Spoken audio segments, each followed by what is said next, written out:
Hi, this is Bruce Buffer, your voice of the Octagon, and you're listening to MMA Mental. Welcome to this week's MMA Mental Podcast. My name is Ray.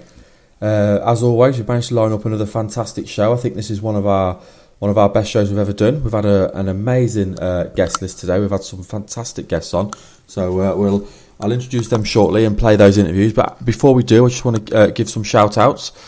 We like to shout out our friends every week. So first of all, I want to shout out to our sponsors, UK Fightwear.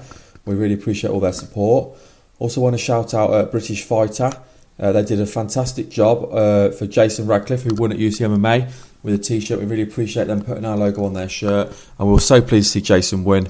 He had a late change of opponent, but it didn't stop him doing what he was born to do, and he looked brilliant in that fight. So a big well done to Jason. I always like to shout out some of my fellow podcasts. We've got the MMApodcast.com, which is hosted by Jake.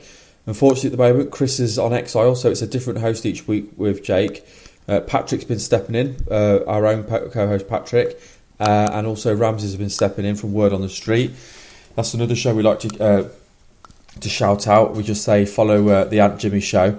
Ramses has got one of the Dark Side coaches on with him at the minute. They're co-hosting and they're doing a breakdown every week of The Ultimate Fighter, but he's literally doing it with one of the guys who was on the show, which is fantastic. So well done to Ramses.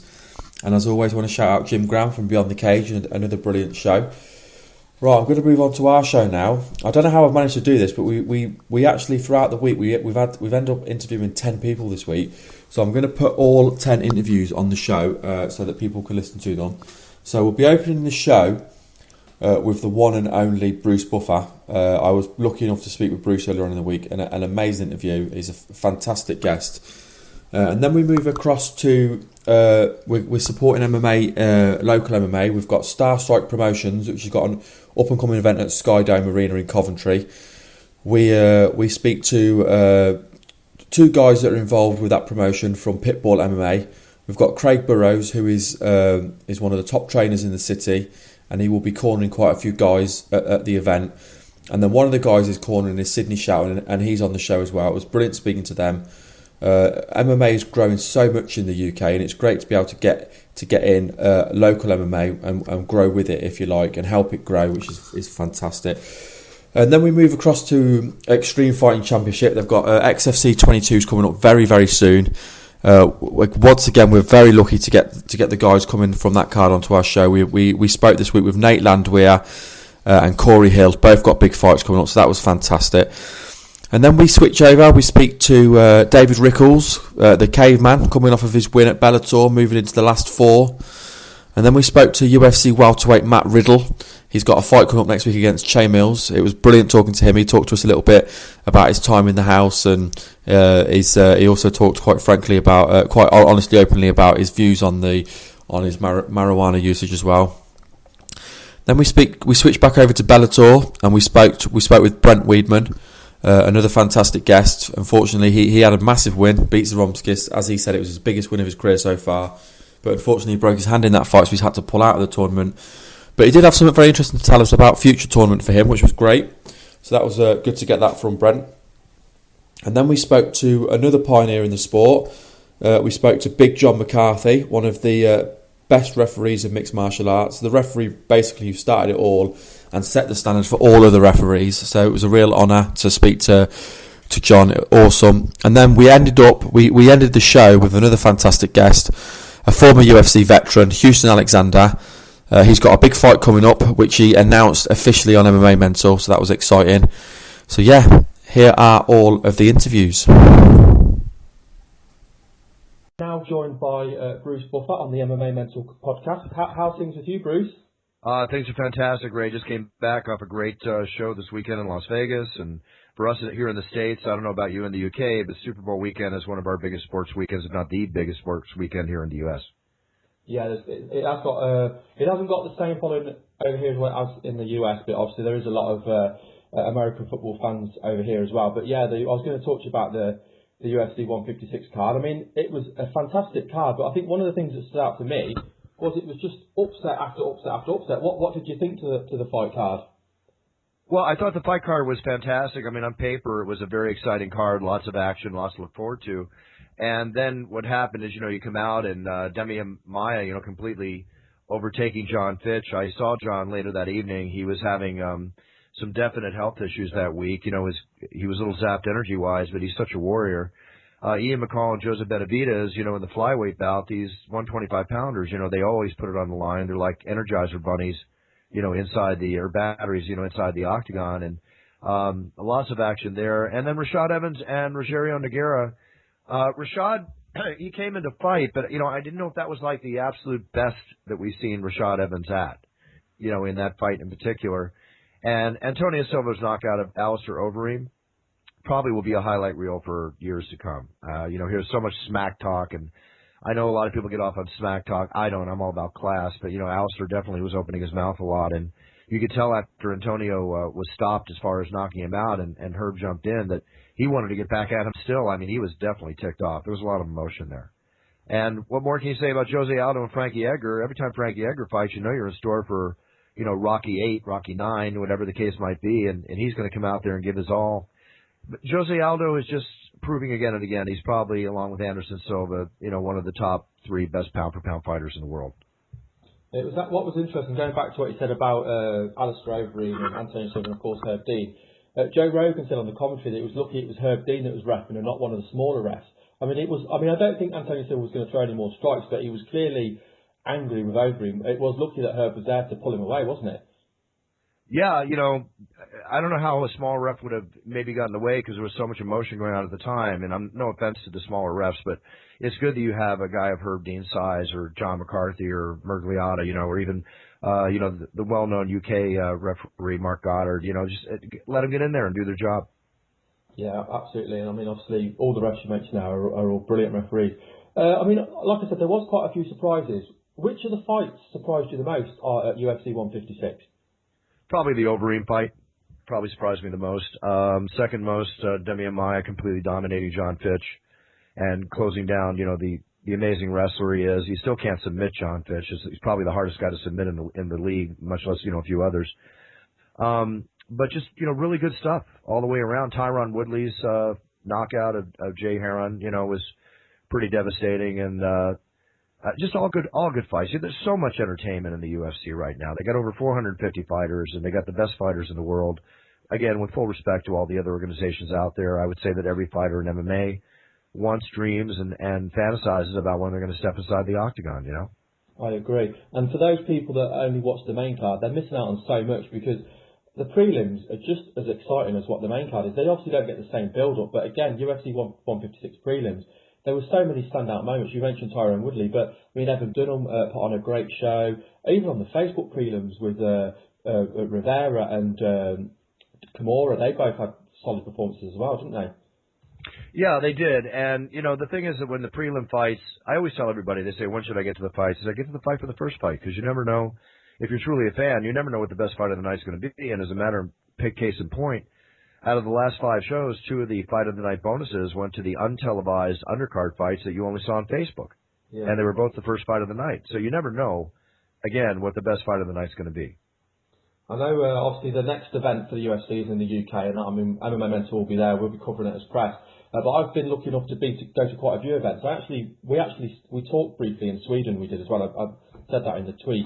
But one of the things that Dana always says about the UK fans is we're always there from fight number 1. So do you like to see that then, the fans there from early on to give the guys their respect as well? Yeah, are you saying, do I like to watch the prelims? Do you like to see the fans? Sorry, do you like to see the fans there from fight number 1? You think they, get there and make the most and see all of the fights? Yeah, no, absolutely. You really do see that. Quite honestly, it used to be in Vegas. You would go in and the arena would be full, but there's so many shows happening now in Vegas. There's a lot of sideline activity. People get decided by, and they'll start coming in by the second, third, fourth bout.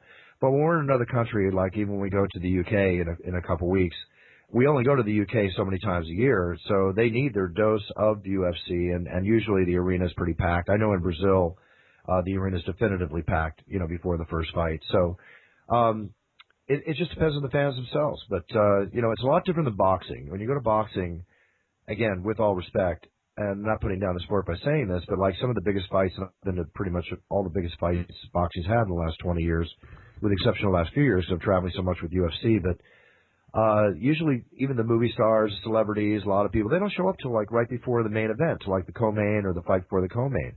You know, and there's another 6, 7, 8 fights before that. So I think it's paying homage and respect to the fighters that you're paying a ticket to go see by getting there and seeing all the fights.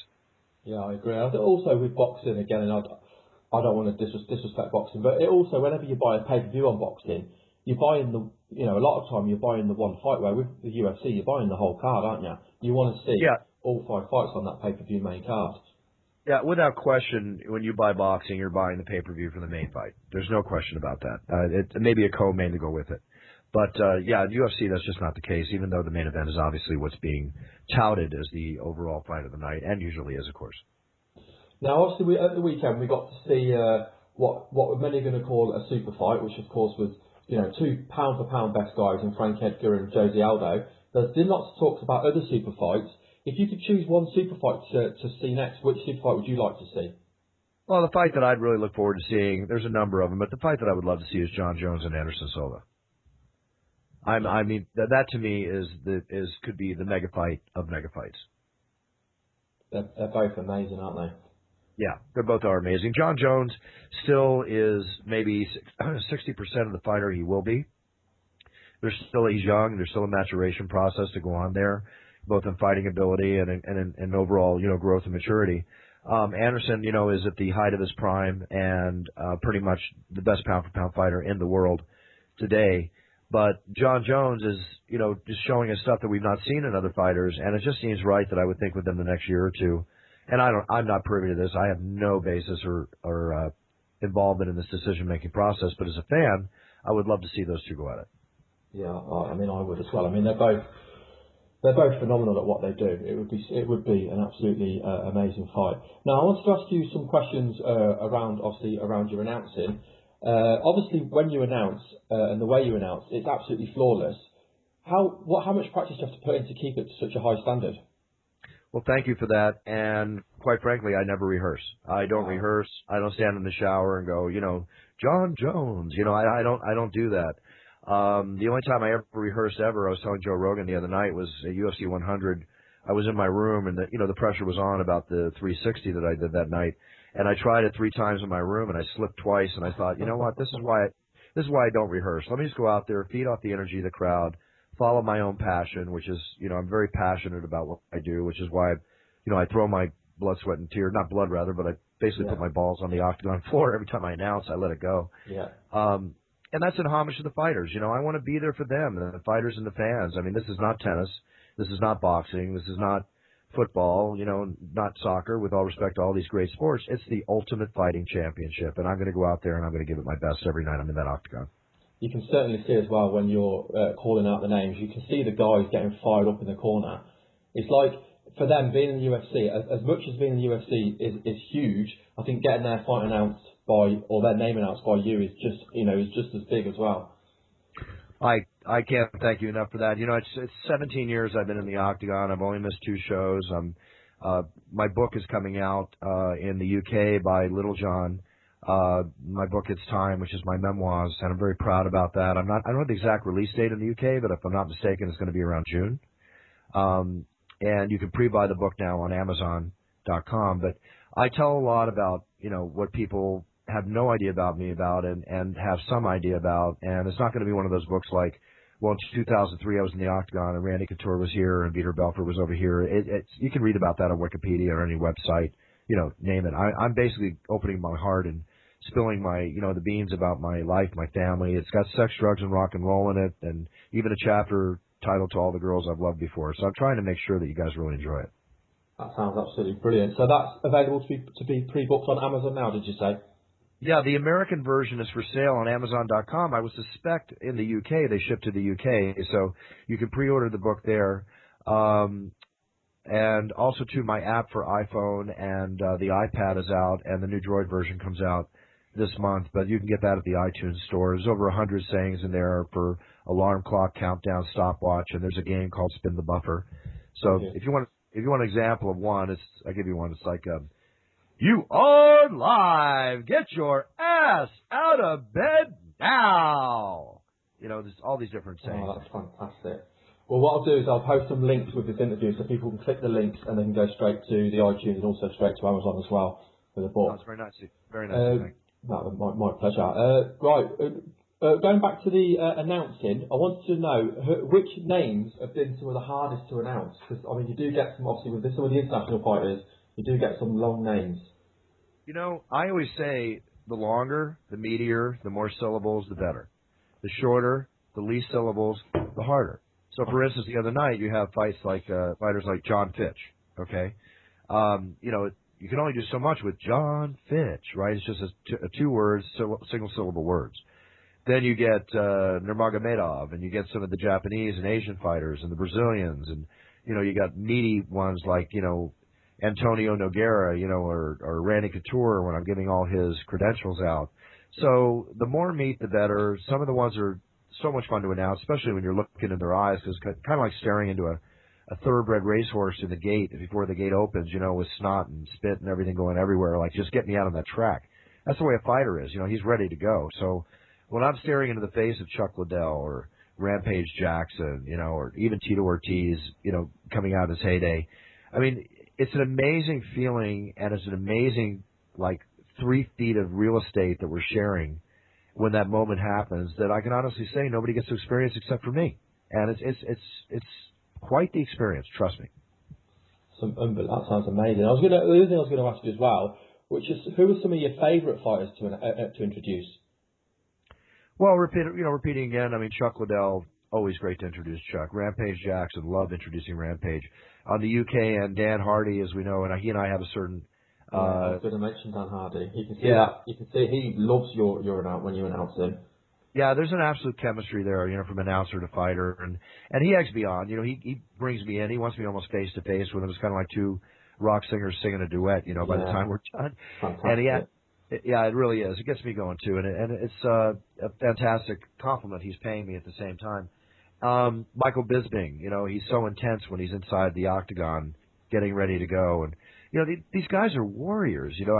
And then you've got George St. Pierre, who's a pleasure to announce, and I actually blew my ACL announcing him in Toronto 2 years ago in front of 55,000 people, because he leaped out at me after I'd already done like 2 180s and a grounded 360 and got 3 feet of air in its time, and everything went great. But I had rolled my ankle a week before, and I couldn't stand on my leg 4 days before the fight. And when I said George rush, he leaped out, and I bunny hopped back like I've done a million times. But my ankle wobbled, and when it wobbled, my entire knee blew. I blew my ACL in half. I blew my meniscus in 3 places. And what can I say? It's kind of a weird thing when the announcer's got an ice pack on his knee while the fighters are fighting in the octagon, you know. That's just unlucky, isn't it? I give 100. You know, I always put out and give 150%. I always will, and I'll be honest with you. When the passion that I have for my job, my sport, and these great fighters and these great fans that we have, and serving the great leaders I have in Dana White and the Fertitta brothers, it's like, you know, when that passion wanes, or if I don't feel the same, then I'm going to have to honestly say to myself, it's time to step down and retire. But to be honest with you, that's going to be many years from now. Mike, it just keeps getting stronger and stronger. Yeah, we don't want to see that yet. Certainly not. Now, the other thing I was going to touch you on as well, and I don't want to seem like I'm kissing your ass, as they say, but obviously I've been following the sport for a long time, so I've been watching, as much as I've been watching the fights, I've been watching you for a long time as well. Now, you always look really, really smart in the octagon. Where do you get your suits from? And do you wear a new suit each time you announce? Well, if I did, I'd probably lose a lot of the money because my suits are very expensive. I actually have about 20 tuxedos, and I have them all handmade. And I designed them with a very well-known designer here in America called David Weir, who owns a company called David August. And have you ever seen those sharp sharkskin style suits that Sylvester Stallone wears when he's in the movies, or Rupert Murdoch or Mickey Rourke? He makes all their suits. And we met here in California a couple of years ago, and he said, "Bruce, just come in and see me." And I said, "Well, listen, if you make my tuxes, I go to the ground, I get airborne, I do all this. I need to be able to move." So he is amazing. I go through about 5 fittings per tux where he gets it down perfect, and it's the most comfortable clothes you could possibly imagine, and the finest tailoring you could possibly imagine. I'm very lucky to have met him, and definitely I have fun creating these tuxedos with him. They do look fantastic. So it's obviously paid off, getting them done that way. Yeah, it has. The old saying goes, feel like $1 million, whatever, go out there and get it done. Absolutely. Now, talk a little bit about you as well. You're listed as having a black belt in Tang Sung Do. Do you train in any other martial arts? I've trained many martial arts over the years. I started in judo at 12 and went to a green belt. I went into Tang Soo Do and trained with a couple of Chuck Norris's fight partners back in the 70s and the 80s, and I had a really good time with that. And I also used to train in a hybrid style from France called Jiu-Jitsu Do, where the sensei would bring me in to basically teach striking techniques and spar with the brown and black belts in his group. And after about 6 months of doing this, they awarded me a black belt, and it's an honorary degree. I don't pretend to have a black belt in jiu-jitsu, quite frankly. Definitely know my fair share of moves and can handle it myself, on the ground, but in the street it's all about biting and kicking. So you got to do what you got to do to survive. And outside of that, I went into the world of kickboxing when I was about 24, 25, and I trained very heavily and steadily for 7 years, multiple times a week, sparring weekly, and some crazy sparring sessions and occasional smoker here and there. But I never went pro. I just loved to fight. I loved the whole aspect of it. And the kickboxing was far more realistic for me than the point fighting in the dojo because, let's face it, I'm sure you've had your fair shares. I know many of the UK boys have because you guys love to throw down after a couple pints if need be. It's like when you're in the streets and you've had your fair share of street goes, point fighting doesn't quite cut it for me. I wanted to either knock somebody out or get knocked out, and that's where kickboxing really held it for me. I had to stop doing the any kind of fighting or sparring when I was 32 because I suffered what I thought was my second concussion, and the doctor basically ordered me to stop. I was slurring my words. I was having a problem even seeing that morning, and basically said, if you keep this up, then you're going to be talking like this when you're 45. And I said, no, I make a living with my voice. I'm not going to do that. Absolutely. You've got to know when to cut your losses, haven't you? What are your thoughts on traditional martial arts within MMA? Well, there's a place for everything. I mean, it's a great ground. Like, for instance, my godson and my nephew, I started them off like in little dragon karate and stuff like that, to learn discipline and to learn one basic form, to learn some body control. But I think, like Bruce Lee said, in so many words, basically you need to be able to adapt to whatever comes at you. It's, it's like to be like water, and I firmly believe that. I believe that ever since he said it, and I follow that whole Jeet Kune Do multifaceted stylistic training because you want to be ready for whatever comes at you. But when it came to the world of jiu-jitsu and the Gracie jiu-jitsu and the submissions that they historically brought forth for everybody to realize, I had my own sparring session with Royce Gracie, which I talk about in my book back in 1991, 2 years before the UFC came on board. And, we went in a private room and went at it, and, 35 seconds later, I was choking for every ounce here I could get, and he got me in a side choke, and it's like, I'll never forget what he said. I mean, when I tapped, he said tap, tap, tap, because I didn't know to tap then. I just know to keep going. And I tapped because I was going nowhere. And I remember he looked up and he looked at me and said, see, isn't it nice not to get hit in the face? And I said, you really got something there, let me tell you. So when he came out 2 years later on the arms and the shoulders of his brothers and his family, I said to myself at UFC 1, I said, these guys have no idea what's going to happen to them when this guy gets in that cage. And lo and behold, we all know the rest of the story. That's crazy. So you actually sparred with him in his dojo before he obviously became as well known as what he did. Yeah, his dojo in Torrance before anybody knew who he was. I mean, I had no idea who he was. A skinny kid came out who was like an inch taller than me, and I thought, oh, okay, this will be fun. Nope. That's mad, isn't it? I think no one knew what to expect when Royce Gracie entered that octagon for UFC 1. I think everyone was just completely deluded to what they thought was fighting, really, wasn't they? Yeah, well, we all love to strike. For those of us that have had the chance to go or two, you love nailing your punch and love striking, dramatic, excited. A lot of so. Poker player. How often do you get to play poker? I play every week. I actually have a video out called Final Table Poker you can buy on the internet, probably for just about $5-6. It came out a few years back, and that's one of the best teaching aids, especially for tournament poker. I'm in there with Chris Ferguson and a fellow named Phil Gordon. And basically, in 2005, I really got into poker because my very first tournament, I bubbled a final table in the Borgata, Atlantic City. My second tournament, I made the televised final table of the World Poker Tour on TV. And I played on Poker After Dark. I played in the World Series, on and on and on.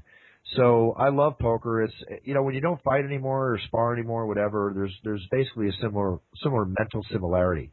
from poker to fighting. And it's like knowing when to knock the guy out, or God forbid you get knocked out, when to put all your chips in is the same thing as going in there and putting it all on the line with the punches.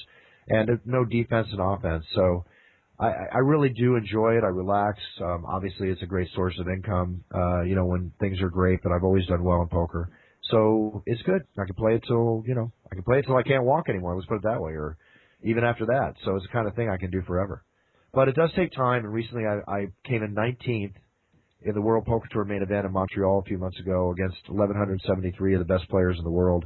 And at the third day, I came in 19th, won some good money, but first place was $750,000 quid, and I was really looking at that hard. Oh, I bet you was, yeah. And have you played against any MMA fighters, and which ones are the best players? Yeah, I have, but I will say the best player out there and fighter-wise is Mike Swick. He's a very, very good player. Actually bubbled a final table at the World Series of Poker in Las Vegas a few years back and proved his salt there. But Mike is definitely a good player, good poker face, good patience. You got to have patience, and you got to have what I call BSC, ball skill and confidence mixed with a little bit of luck. Otherwise, you shouldn't be playing the game. Now, also, I've seen you in a couple of TV programs. There's a couple of programs that I like to watch, and the ones that I'm talking about are Friends and Entourage. What was it like taking part in both of them? Friends was a great thing. That was back in 1997, and I talk about that in my book because it was during the filming of Friends that I secured my position in the Octagon as the official voice of the Octagon. I'd rather save that story for whenever you read the book. Okay. But it was that was the biggest show on TV back then, and it was my first experience. I'd done some film and TV before, but that was my first experience being in a really top-notch show, and to rehearse and spend a couple days I did on the set and everything. It was a great experience. I'm still getting residual checks because they play the hell out of that. Entourage, I'll tell you some funny story about Entourage. What's the one thing, Ray, in Entourage that is always a guarantee every show? The one thing you're going to see every show. I'll help you out. Hot girls, right? Yeah. The hottest, sexy girl, right?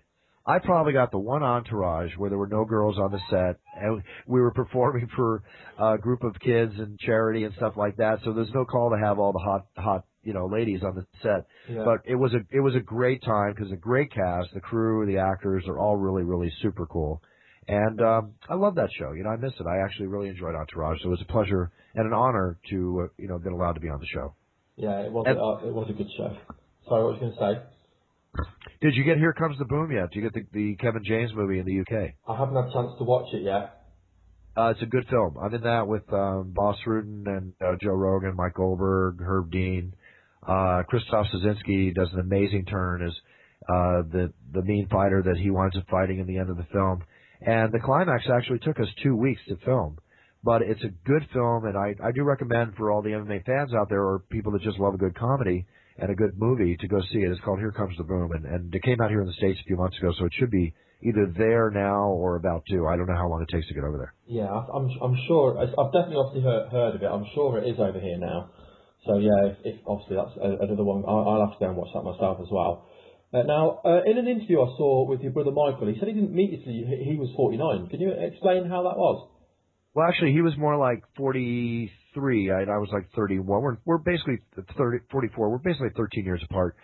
Again, save it for the book, but to give you a quick story, in 1987, shall we say, my grandfather's Johnny Buff. He's the flyweight, bantamweight boxing champion of the world in 1921. Michael never had an idea that was his grandfather, and he wound up becoming the legendary boxing announcer and sports and entertainment announcer he is. So when he came out on TV, I thought, who is this pretty boy saying this, let's get ready to rumble? We kind of look alike. I'm certainly not pretty, but, there's some similarities there. And it's like, this is weird. I got butterflies in my stomach. So over the course of a year or so, I did some research and found some stuff out about him. And lo and behold, found out that through my dad, who wasn't sure that at the time either, but that was my long-lost half-brother, Michael Buffer. And we came together as a family, and roughly 4 years or so later, I sold 2 very successful businesses and had a beach house on the beach here in California, living a wonderful life, and still do, thank God. But what happened is I gave up everything. I gave up everything with a dream. When I saw him announce the Riddick Bowe Holyfield fight, the very first one they did in 1992, November 13th, 1992, I'll never forget it. I was in Vegas, and I went back to my room, and I was with my family, too, and instead of going out and, looking for all the hot girls, play some blackjack, all the stuff we like to do in Vegas, I went back to my room and I just couldn't help it. I kept writing pages and pages of notes on how I wanted to expand his career and not take him out of the world of boxing, but I thought he was such a talent. I love that Let's Get Ready to Rumble. It needed to be trademarked properly. And, I dreamt of making video games and toys and, all this kind of stuff. Put him on the football field for, the NBA, basketball, soccer, you name it. And, lo and behold, I just said, look, I met with him and, said I'm willing to sell both businesses and roll the dice with the money I have in the bank. And I want to make you richer. Basically, conveyed I'd like to make him richer, more famous than you ever dreamed, and myself hopefully in the process. But let me be your manager. I want to be your partner. I'm gonna make your career. I'm gonna put this 5 words phrase on the tip of everybody's tongue as part of American culture. And it's kind of like, how are you gonna do that? I said, I don't know. Figure it out as we go along. And lo and behold, the last 20 years speaks for itself. Absolutely, yeah. And I think you're both. Well, I mean, when people talk about announcing, the first names you mention are you and your brother, so that says it all. And there's also some really good announcers out there as well. So that says a lot, doesn't it? Absolutely. I mean, it's. I know there's a lot of young bucks out there waiting for me to drop the ball, but that's not going to happen, and I wouldn't have it any other way. It's just competition breeds success, and success breeds competition.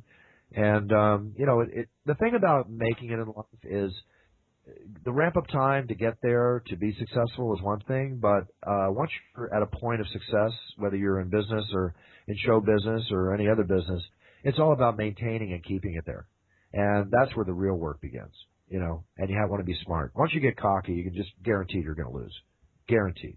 Show me somebody that gets cocky about who they are. I'll tell you right now, it's limited how long they're going to hold that position. I think we saw that at the weekend with we talked about earlier on with Alistair. Now, I've had you on for longer than what I said I was going to be on, so I will let you go shortly, but I just want to make the most of obviously having this opportunity to speak with you. Now, one of the stories I read about you was about you and Frank Trigg in a lift. Yeah, you know what I'm talking about, don't you? Do you mind elaborating on that for us? Frank's a friend, and at the time, Frank had just recently fought in the UFC, 3 times, and he lost twice to a rear naked choke to Matt Hughes, if I'm not mistaken. And I remember we were at an event, and again, it's in the book. I got to say some stuff for the book, Ray. Absolutely, that's fine. But I will tell you that we had a friendly go in the elevator, which happened in an elevator at the Hard Rock Hotel. Frank did something very stupid before the doors closed. Dana White was in there with the security guy, as Mike Goldberg was, and we're all talking, and I stepped in front of Frank, who was asking Dana when is he going to put him back in the octagon. It's like the first thing out of Frank's mouth. And I stepped in front of him to look at Dana's watch because I love watches. I mean, jewelry, whatever, I love fine watches. So I was admiring it, and all of a sudden, Frank hit me with a ridge hand into my throat from the side without me seeing it. Blindsided me with a ridge hand in my throat. And it wasn't weak. It was it wasn't full power, but it was a good 60% or more. And it's like, Frank, you hit me. Why the F did you hit me? He said the wrong thing to me. He said, what are you going to do about it? Okay, it's on. Let's go. So, then we went at it and read the book. You'll get it all. I won't ask you any more questions on that. Now, before I let you go, I'm going to put you on the spot. And if I don't ask you this, everyone who knows I'm doing this interview is going to kill me. Can I get you to do an MMA Mental intro for me? Of course you can. Fantastic. Go on then. Hi, this is Bruce Buffer, your voice of the Octagon, and you're listening to MMA Mental. That's fantastic. It's been an absolute pleasure to talk to you. I've interviewed quite a lot of people over the last 12 months. I was really nervous about interviewing you just because I've obviously, if you follow the sport, I mean, I've watched UFC since UFC 1. I've seen everything they've ever done, and I've always loved watching you announce. So I really, really appreciate your time today. But before we do let you go, do you want to do any shout-outs, friends, family, spot, anyone you want to shout out at all? Thank you. Appreciate that, Ray, that your words are very kind. Basically a shout-out to all the great fans of the UK of our great sport of MMA and the UFC. I always tell everybody that, without the fans, we're nothing, and that's why I am never hesitant to be there for the fans, whether it's for pictures or autographs. I truly appreciate everything that you bring us, and I guarantee you that Dana White and the Petita brothers and everybody are working hard to give you the much entertainment you can have for many, many years to come. So keep up your good support. We'll keep up our great work. If you want to follow me at Twitter, it's at Bruce Buffer, or come to my website at bufferzone.net. One thing I'm getting a lot of requests from the UK on is I've been doing a lot of wedding receptions where I introduce your wedding party coming into the reception, and I offer a number of private style recordings. The prices are very reasonable, so just write through bufferzone.net if you have any voice requests of me, and my office will write you back, and they'll give you the information. Always happy to help. And when they put those videos up on YouTube of their weddings, and I got to tell you, man, I'm very touched, very, very touched. That's why I keep it inexpensive, because they're spending enough money on that special day. So for anything you need, just go to bufferzone.net. Otherwise, again, I just can't thank all of you enough for all your support. And Ray, you too. Consider yourself a pioneer, too, in this industry. Anytime you're going to spend the time to do what you do with MMA Mental, you're to be commended also, because this is what keeps our sport great.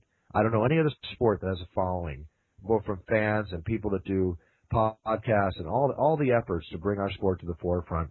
So I just consider us all one big team in this overall effort to bring MMA out to the world. Well, I just want to say it's been a real honour today, so thank you very much for your time today. Thank you very much. Cheers, Ray. I'll see you in London. I am now joined by Craig Burrows of Pitbull MMA. Now, Craig trains MMA. He's trained in quite a lot of... he's trained all over the place. He's trained with some of the biggest names on the UK scene. And he's also helping fighters get ready for Star Strike Promotions MMA Mania, which will be the second event in Coventry coming up soon. And we will be covering that event, and we'll be speaking to some of the fighters and also covering the fights of that in Coventry. So, Craig, first of all, I just want to say thank you for joining us. Oh, thank you very much for having us on, Ray. Yeah, so what I'm interested to know, I'd like to find out a little bit more about Pitbull MMA. So explain to us what Pitbull MMA is and where you're based and what you do.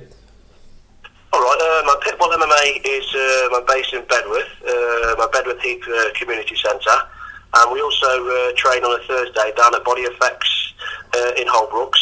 So, I'm just getting these three lads ready for the fight on the 23rd. So, after going down and being asked to train with these guys, they said, look, would you like to jump on board and give us a hand and I basically do the corner for them. So I said, yeah, I can help you with your boxing and your ground and pound, and also with your wrestling as well, and try and get these boys up to scratch and they're ready for fighting, really. Now, we talked a little bit about Pitbull MMA there. Is Pitbull MMA is open to the general public, and if people do want to come down and train, what do they need to do? If they want to come down and train, they need to get hold of Paul Walsh. They can find him on Facebook. I just want to say, if anybody wants to add me on Facebook and stuff, they can also add me if they fancy checking out and see what I'm about and stuff like that. So, they can sort of catch it online as well, my Pitbull MMA. So, it'd be great to get more people down there. It'd be absolutely fantastic. What we'll do as well, when we publish the interview, we'll add some links to Pitbull MMA into your Facebook so people can click through that and come and follow you, add you on there. Right, let's talk. Before we talk about your guys, I want to talk a little bit about you, because we spoke briefly before, and you've obviously trained with a lot of big names all over the UK. So I'd be interested to know I know you probably don't want to just go like shouting out names, but I'd be interested to know some of the guys you've trained with, how that came about, and who are some of the guys the more established guys that you're still training with? Well, at the minute, I'm actually training with my UCMMA, my heavyweight, my Paul Taylor. I was sort of training all over the place. I was sort of not settling down anywhere, and I was sort of travelling here, there and everywhere, training at different gyms, and I didn't really have a home, shall we say. And I've got to be honest with you, I sort of fallen out of love for MMA, because I wasn't training, up until about a year ago. I wasn't training all the time, and I had a few problems and injuries and stuff like that. So I sort of, tried to walk away from it a little bit. And then Paul Taylor turned around and says, look, you've got a nice set of skills here. Can I look after your MMA and I basically train you and stuff like that? And I said, yeah, that's fine. So it was nice of Paul to actually do that, and now he's we're training with each other sort of regular, and I just really want to thank my Paul Taylor for helping me. I was stuck in a hole, and my Paul sort of dug me out the hole, and he's helping me now. He's giving me the confidence boost, and now I'm back into teaching. I've been teaching for 5 to 6 years, so I want to thank Paul for that, because he's a really good guy, and he's really big on the UK scene at the minute, and just want to thank him very much for that. Yeah, we're very lucky actually here. We've spoke with Paul a few times, and he's an absolute pleasure to speak to, and an absolute nice guy outside the cage, an absolute beast inside the cage.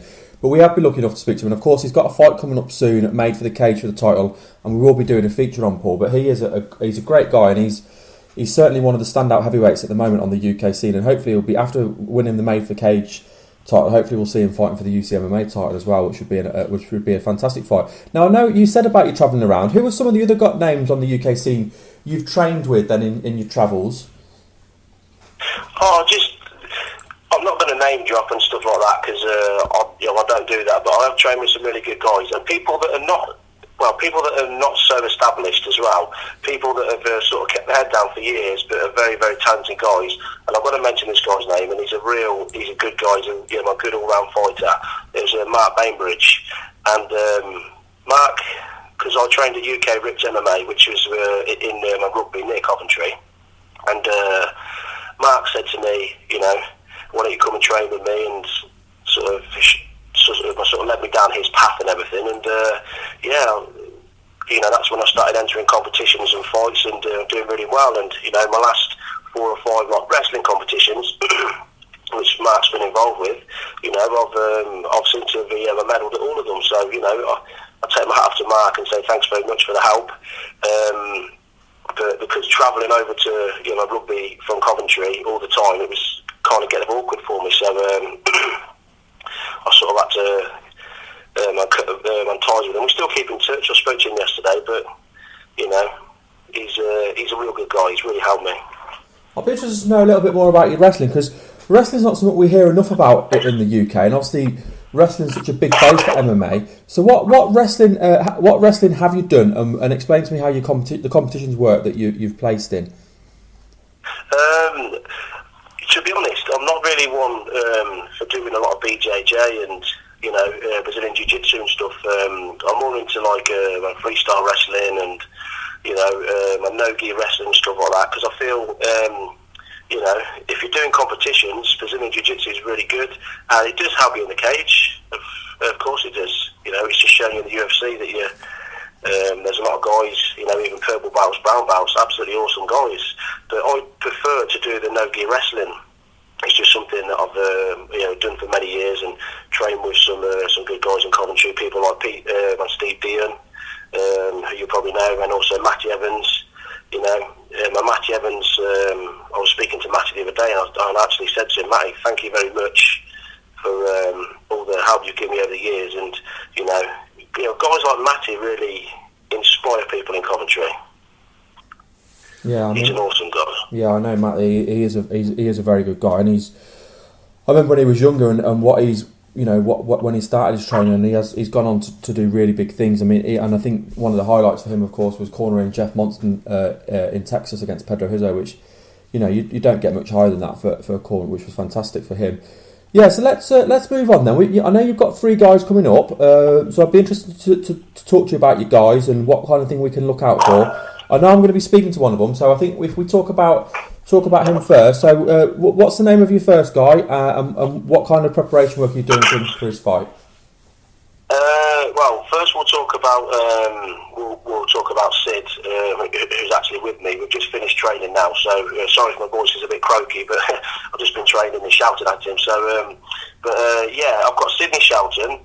He's fighting at light heavyweight, and he's looking to come off his first loss. So he lost last time at the Skydome, but he's looking to come back in, and he's looking to he's looking to finish the guy. So we've prepped things a little bit differently this time. We've worked a lot on the ground fighting, because we know the guy he's fighting is Ashley Fletcher, so we know he's good on the ground. So we've basically, I'm not going to lead too much into it, but we've worked a bit of everything. We've worked hands, we've worked kicks, wrestling, a bit of everything, Ray, to be honest. So I think Sid's feeling very confident this time. I think last time they had to cut a lot of weight, which was a big issue as well. So yeah, I think definitely cutting weight is such a hard part of fighting, and we see that even at the highest levels where sometimes the cut doesn't go right, and it certainly affects the performances in the cage. Okay, so that's Sidney Shelton, and who's one of your other guys you've got fighting? We've got Ryan Brooks. This is actually going to be his first time fighting, so I'm quite looking forward to it, because he's had a lot of hard training, and he's been practicing his wrestling, his boxing, kickboxing, we're trying to train a little bit smart for this, not a bit stupid. Try and put the lads to beast their bodies. Sometimes it's good to train smart. So I'm really looking forward to Ryan. That's one I'm really looking forward to seeing. And plus he's a southpaw as well, so hopefully he brings something a little bit different to the table. He is matched up with a guy. He got matched up last week, so I've been keeping an eye on some of his videos, and it should be really good. And that's exciting. It's always nice to see some new blood coming through, as they say. It'll be interesting to see how Ryan does on his debut. And what's the name of your third guy you've got fighting? That's John Hamill. John Hamill is fighting at heavyweight. John Hamill's quite a big guy. He's been on the scene for a few years and stuff, and I think he's jumping in for his first semi-pro debut. So we'll be working with John with some wrestling, and also just working his hands and stuff like that, because I think other things are not too bad. It was just something to scratch up on, really, and just me giving the guys something different, because they were saying they were getting caught in a bit of a rut doing the same thing all the time. So I've come in and give them like a new lease of life. Get them to practice different things and stuff that's helped me over the years in wrestling, and stuff that's helped me with my striking. So just trying different stuff, and hopefully, fingers crossed, we'll come out with 3 wins. And we've also got another guy fighting. I mean, these are the guys I'm cornering, but we've also got another guy, John Jewis, who's going to be fighting on the show, and that's going to be his first fight as well at semi-pro, so I'm really looking forward to John as well. But John is training out of Pitbull and also training from another gym as well, so he's got different coaches and stuff like that. But I wish John all the best, and I'm sure he's going to come out with a win. And John is also the MMA coach as well. It's not just me, it's John Jewis as well. And we also train at Body Effects on a Thursday, so if anybody wants to come down and train with John as well, it'd be a pleasure to have you guys down. Where's the Body Effects, Jim? The Body Effects is in Holbrooks in Coventry. Okay, cool. Yeah. So if people free to just come down and train, are they? They can come down and... Yeah, no, people can come down and just come and train, and speak to Paul, talk to these guys about prices and stuff like that, and then just come and train. It'd be really good to have new people on board, if you know what I mean. Absolutely, and I think as well, you're talking about helping these guys get ready for their fights, and with your experience, not just in training in MMA, but also with the wrestling you've done, and what we said with wrestling being such a big base, I'm sure it's been really, really beneficial for them to do some training with you and just pick up some of your wrestling tips as well.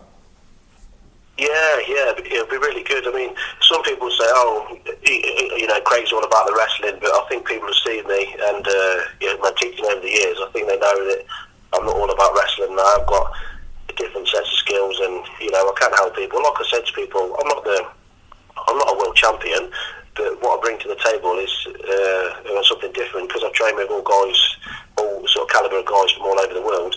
They've given me something different. You know what I mean? They've given me little bits of everything. It's about absorbing like a sponge, and bringing that to the forefront, and getting the guys to try it. Once they try it, if they like it, they like it. If they don't, they can put it on the back burner. But I just hope these guys do really, really well at the Skydome, and I think there's going to be a big crowd down there as well. So yeah, it should be really good, Ray. I mean, I know you're going to be down there as well, aren't you? So. Yeah, we're going to be there. We were there at the last event, and the standard at the event was really impressive, and we're really looking forward to it. I think one of the things as well, I think you bring, and I think you may be underestimating this, is your positive attitude as well, because I think that's just as important in any gym as what you bring in technically. And every time I've spoken to you, you're always so full of life, you're so positive, and I think that rubs off on people you train with as well, and I think that's just as big as anything else you're teaching. Yeah, I think it does. A lot of it does boil down to that. I mean, I've got like a family-run business and stuff, so it's nice to go to work and talk to customers and sort of be polite to people. And I think hopefully my attitude does rub on other people and stuff. And I've had a lot of people ring me up in the past and say thank you so much for just talking to me. Sometimes you don't have to physically show people a technique or a move or a submission or a strike or a kick. Sometimes you can stand there for 10 minutes and talk to them, and they can go home, and I guarantee to get a message on Facebook or maybe a text or like a phone call saying thank you very much for talking to me. that's going to push my MMA forwards, or my kickboxing, or my fitness. So yeah, it's I think for me personally, it's a big part of the game to be positive. I agree. Well, Craig, it's been a real pleasure. I was looking forward to getting you on. I mean, we talked about this briefly last week, and I really was looking forward to chatting with you, as I'm looking forward to speaking with Sid as well. So I really want to thank you for coming on today. And before I do let you go and switch over to Sid, just give you a chance to give any shout-outs, shout your gyms out again, and then anyone, I mean, you thanked a few. If anyone else you want to thank, just give you shout-outs now, and then I'll speak to Sid. Yeah, I just want to thank yourself and that for getting in touch, and I want to thank the guys for the three lads I've got at the Skydome for saying, Craig, we want you on board. We don't want any other MMA coach. We want you to try and help us. And then I want to thank obviously Paul Taylor, Mark Bainbridge, and all the guys I train with. Really, man, thanks for coming down to Pitbull. And thanks for looking after me. You can't do. I've actually done enough for me, so I want to thank you for that, and thank you for the people that come onto Facebook and message me saying, have you got any fights or any competitions or house training, and I just want to thank everybody. It's been a bit of a roller coaster ride this when it's fighting. It's a tough old game, but I just want to thank everybody. It's been great. Well, we really appreciate you coming on today, Craig. So thank you very much, mate. Thanks very much, Ray. Okay, I am now joined by Sidney Shelton, who will be fighting for Star Strike Promotions MMA Mania coming up in February. Sid, thank you for joining us today, and how are things? Oh, thank you for having me, Ray. Things are good, training's going great. I mean, I've got a great coach in Craig, and I'm feeling good and I'm feeling ready. So. Now, I know you fought at the last event, and you're fighting this one now. Talk to us a little bit about your last fight and what you've learned from that fight and what you're going to be doing differently last time. So, who did you fight last time? I fought Graham McKenzie last time. He's a guy who fights out of CSP. I feel I was very ill prepared for my last fight. I cut far too much weight too close to the fight. And I didn't train in all aspects of the game. I spent too much time in my boxing. It didn't work my ground game or any of my kicks enough. And I mean, going in the sauna on the day, it wiped me out, and I was just too ill prepared for the fight. Yeah, I mean, I was at the event, and I did see the fight, and I definitely, it was a very, very close fight between you and Graham. But it was fair to say towards the end you did start to tire a bit more, and I think in the end that's what the difference was between the both of you, was that you got tired quicker than what he did. So, but then that plays in what you said about the cut and whatever. So what are you going to be doing differently for this fight? I've cut the weight a lot earlier. I've been at weight for the past week now, training solidly at the right weight. I'm feeling strong, making sure I'm working all aspects of the game. Craig's helped me a massive amount with my wrestling and my hands with my kicks. And I'm just training a lot more focused on this fight than I was on the last one. Now, tell me a little bit about your opponent coming up. Who are you fighting, and what do you know about your opponent, and what do you feel are your strengths over his weaknesses? I'm fighting a guy called Ash Fletcher. He fights out of Simkin Martial Arts. He's a blue belt in Jiu-Jitsu. I saw him at the last event, and his stand-up skills weren't as good as I'd say mine are. With Craig's help, my stand-ups come on massive amount, and I really do think that's going to be my strong point against him. I think once he tries to stand and trade with me, he'll realise what's going on, and he's probably going to try and take me down. But luckily, with Craig's help, my wrestling is a whole lot better than it ever was, and I'm ready for if he tries to take me down as well. Now, with regards to your fight, what kind of rules is it fought under? Is it semi-pro rules? Is that correct? Yeah, semi-pro rules. It's headshot standing, but no headshots on the ground. And how long are you in the cage for? It's three-minute rounds with a minute between each round. So how do you feel? Obviously, that's a long time. You're going to be fighting for 9 minutes with your minute to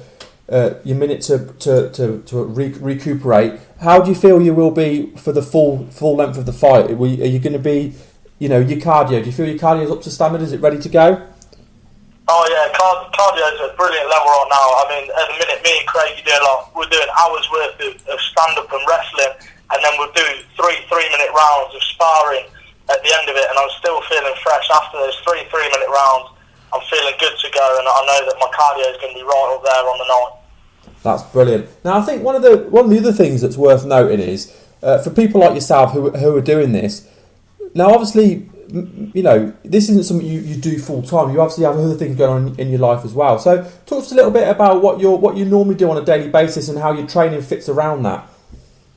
Well, I'm a HGV mechanic, so I mean I'm working 9.5 hours a day. As soon as I finish work, it's home, showered, have a little bit of food, straight out to the gym or to training. And then I'm training every night that I can, obviously giving myself a little bit of rest periods. But I'm just training as much as my body will let me in every moment that I can. How hard is it to fit your training around your work life? It is pretty hard because, I mean, some nights we're training until 9:30, 10 o'clock at night, and then it's going home and then getting straight into bed and then getting up at 6, 7 o'clock in the morning to go straight back to work again. So it can be difficult, but for the love of the game, I've got to do it. Yeah, and was it the last fight? Was that your first fight? Is that right? Yeah, it was my first fight. I've been training since I was about 15, on and off, and I'd taken about a year out of training, and then I was offered the fight, and I took it and started training again. So, yeah, it was first fight. What was it, after putting all that hard work in with the training, like you say, fitting it around? What was it like to finally get in there and actually kind of get the chance to test yourself? Oh, it was an amazing feeling. When the whole crowd gets behind you, as soon as you throw a good punch, the whole crowd's there, and you can just hear people chanting your name, and it's an overwhelming feeling. It's absolutely brilliant. And are you looking forward to kind of getting back in there again and doing the same thing again? Oh, big style, because I know that I'm coming back bigger, faster, stronger than I ever have been. I've got the right people in my corner, and it's going to go off. Big style. Now, when you were at the event last time, I mean, like I said, I did go. I was in the crowd, and the standard at the event was very, very good. It was, it was a high standard. Did you get to see many of the fights, and how impressed were you with some of the guys on the card? Yeah, I got to see quite a few of the fights. Luckily, I'd just come out of the change rooms after my fight and watched Brett Healy. But the rest of the guys, guys who were on their debut fight, putting an absolute spot-on performance. Everyone looked in good condition. Everyone looked to be good fighters there. I think it's exciting to have a promotion like this in Coventry to give, because obviously Coventry's got such a big buzz with regards to MMA. There's gyms all over Coventry, and it's so good to have a promotion like this to give people the chance, like yourself, to come out and showcase your skills. Yeah, I mean, there's gyms here, there, and everywhere around Coventry that are doing it. But I think other organisations are so far away, it's hard to get into them. But I mean, this is great. It's right in the city centre. It's easy to get to for every club, and it's good for everyone to be able to showcase what they've got. Yeah, I agree. And if people didn't go and see the last one, they really did miss out, and they do need to look at getting tickets for this event, because this was, the last event was brilliant. If that's anything to go by, this event's going to be better, because a lot of time, the first event's where you have all your little stumbling blocks, and then it picks up, so this is just going to be a better event even than the first one, I think. Oh yeah, big star. There's going to be so many more people there. I think it's going to be absolutely fantastic. I think it'll be better than the first one. It'll be so good, this one. And just to confirm, this is obviously Star Strike Promotions and MMA, and the event will be called MMA Mania. Again, we'll post links on our site to the Facebook page. So, okay, Sid, I really do appreciate your comments, but it's been a real pleasure to speak with you. But before I do let you go, I just want to give you a chance to do some shout-outs. I know you've obviously got a lot of people that are helping you get ready for this fight. So anyone you want to shout out, then obviously you can do that now, mate. Obviously, a massive shout-out to Craig Burrows. He's helped me phenomenally. All the lads down at Pitbull. I've only been training there for this camp, and they've taken me in like a family, and it's been absolutely spot on. All my family and all my friends that support me, buying tickets off me and helping me out. It's absolutely superb. Thank you to everyone. Well, like I said, I really appreciate you coming on. In fact, it's been a real pleasure to speak to you, and I wish you all the luck. I'm looking forward to seeing you getting that win in a couple of weeks.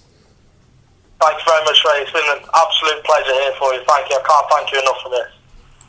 I am now joined by Nate Landwehr, who's got an up-and-coming fight at XFC 22. How's things with you, Nate? I'm doing good. How about yourself?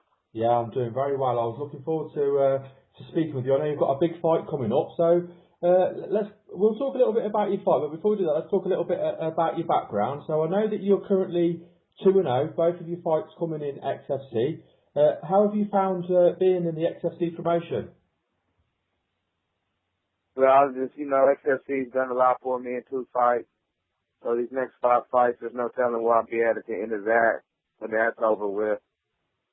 It's just they put me on a national scale to be seen by thousands of people, and I just can't ask for any more than that.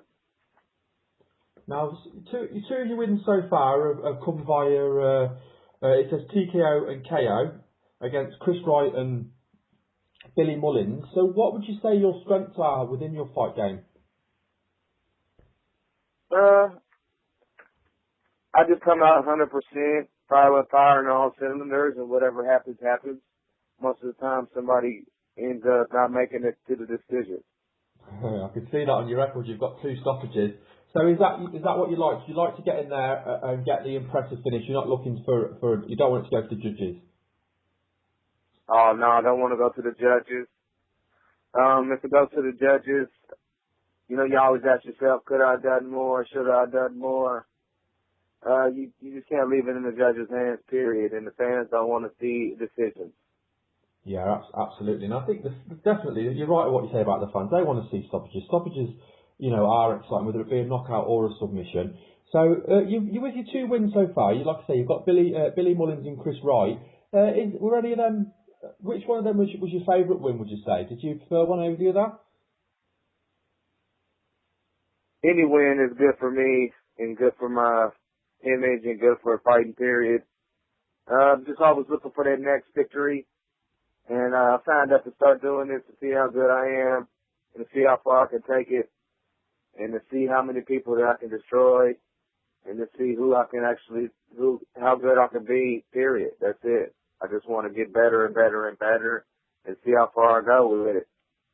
Well, you certainly started off at a high tempo. Now, before we do talk about your next opponent, and I'd like to talk a little bit about your training. So, which camp do you train with, and what's your routine for training in preparation for such a big fight? Well, of course, I'm always with SSF out of Clarksville, Tennessee, and just a whole bunch of just going 100%. A lot of people, they got good cardio going 92%, going 88%, going 70%. But how good is your cardio when you're firing on all cylinders at 100%? How hard can you go at 100%? For how long can you go for? Can you go 5 minutes hard and take a minute to relax and be back again? That's the question. You got 5-minute rounds, 3 5-minute rounds, and that's all you can live by. So is that what you like to do within your training? You like to push yourself and make sure that you've got enough endurance and stamina to be able to last the full distance if need be? Oh, for sure. Yeah, I'm always preparing to go to the distance, but in that same aspect, I'm trying to end you every second. I want to hurt you. I want to destroy you. I want to get you out of there. I want to be over with it. Would you say that the high tempo that you're able to push in a fight and your aggression, is that something that you think is one of your strongest points of what you do?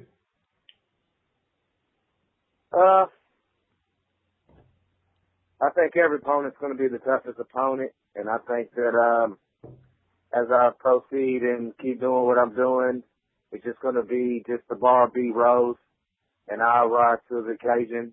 And each occasion you'll see the best of me that you've ever seen, and I'll become just better and better. And the fans will get to see the best, and the fans will get to see the worst, and the fans will get to see it all on national TV, February 22nd, Charlotte. It's fair to say as well at the moment, XFC are really putting a lot of solid events together. They are, one of the fastest growing promotions at the moment. They've got so much talent. What are your thoughts on XFC as a whole, and what are your thoughts on the featherweight division at XFC? Oh, they're stacking that division. It's probably one of the toughest. It's probably the toughest division of the XFC. They've brought in some new guys. They keep signing new guys, and it seems like every time they sign somebody, it's at 145 pounds. So this year you're going to see a lot of action with the 145 pounds, and hopefully I'll be the one bringing the action to it. Does it excite you when you see so much emphasis being put on the division and so much talent coming into the division? Does it get you excited for what your future holds? Well, all I can take is one step at a time. Every morning, every time I get up, 5 o'clock a.m., take it one step at a time, put my shoes on, put my jacket, put my hoodie on, put my coat on. I start grinding, go to work, get off, grind some more, and that's all I can do. Take it one day at a time, take it one fight at a time. I don't even look at the name. As soon as they send me the contract, I sign the contract. I don't care who it is. Give me a time, give me a date, give me a place, and I'm there. And I will come prepared. I come in shape, and I come ready just to fight. Now let's moving on to the fight then. Do you want to let everyone know? Obviously, let us know who your opponent is that you're facing at XFC 22. Yeah, I know who I'm fighting. It's Devon Owens. I know exactly who I'm fighting. And how do you feel about your opponent? And what do you feel your strengths are over his weaknesses? I feel like he's my opponent. I feel like it's going to be one man standing at the end. I feel like there could be one winner. I feel like he's my arch enemy is right now. I feel like that's it. I feel like that's period. That's point blank. That's what he is. He's my opponent. I can't win without him. I can't lose without him. He is what's going to make me come to the next level. He's the only reason I'm coming to Charlotte. I think it's fair to say as well with any fight, there's a lot of preparation goes into getting yourself physically and mentally ready for that fight. How long do you like for your ideal fight camp in preparation for a big fight? This training camp's been about 11 weeks. Train every day, all day. I'm thinking about it constantly. Every time I blink, I can see Devon. Every time I dream about fighting. Every time I wake, I'm thinking about fighting. Just period. I'm just always on it. Just always thinking about fighting. I'm the first one at the gym, the last one to leave. Before I get to the gym, I usually run. Try to get in about 10 miles a day. Wow. And with regards to making 145, do you have much weight to cut to get to 145? I walk around about 154, 153, and then closer towards the fight, I really start watching what I eat, and I lean up pretty good. I usually only cut about 3 pounds. It's hard cutting, you know what I mean? Yeah. If I hit the sauna, yeah, I try to just to worry about fighting, worry about kicking and punching and kneeing and elbowing and wrestling and grappling. I ain't got time to worry about cutting weight. It's all about getting in there and getting that third stoppage. Out there looking for victory. Well, I want to say it's been. I've really enjoyed speaking with you today, Nate, and I thank you so much for giving me your time. But before we let you go, would you like to do any shout outs? Anyone that's helped you prepare for the fight? If you have any sponsors, shout out sponsors. Where you train and things like that. Yeah, I'd like to say to anybody out there listening, if you want something, if you have a goal, if you have a dream, if you have a passion, if you have anything you've never done, you got to get up, you got to go out, you got to take life by the throat, you got to get it, you got to make it happen for yourself. Big shout out to Throat Punch, they're my best sponsor. Big shout out to Martin's Quality Painting. Big shout out to DeVito's Heating and Air. Big shout out to Austin Peace ROTC program. They're helping me out a lot. And a big shout out to Rondell and the boys at SSF. I'm coming. I'm coming. Every day I'm coming. Well, thank you very much today, Nate. And I'm really looking forward to seeing you fight and seeing you get that third stoppage. But thank you for being on today's show. All right. Thank you for having me. No problem. Bye. Okay, we are now joined by Corey Hill, who will be fighting on the up-and-coming XFC card. How's things with you, Corey? Things are going absolutely wonderful. Anytime I get an opportunity to get out of the cage and showcase some Corey Hill skills, I absolutely love it. I have no qualms whatsoever. I'm doing great. How about you guys? Yeah, we're doing great as well. And we might not be able to get in the cage with you, but we certainly enjoy watching you get in the cage and seeing what you can do in there. So are you excited to get in there and, for your next fight then? Absolutely. We're coming off a loss on December 7th for Coventry. So anytime I get to get out there and revenge the loss, put in some good work, show the fans that there's definitely life after the injury. Anything you want, you can achieve through hard work and desire. I'm absolutely looking forward to it. Yeah, I was going to talk to you about the injury, and you brought it up, so I am going to bring it up. I think it's fair to say that, I mean, I've watched thousands and thousands of fights. I think that was the worst injury I have ever seen.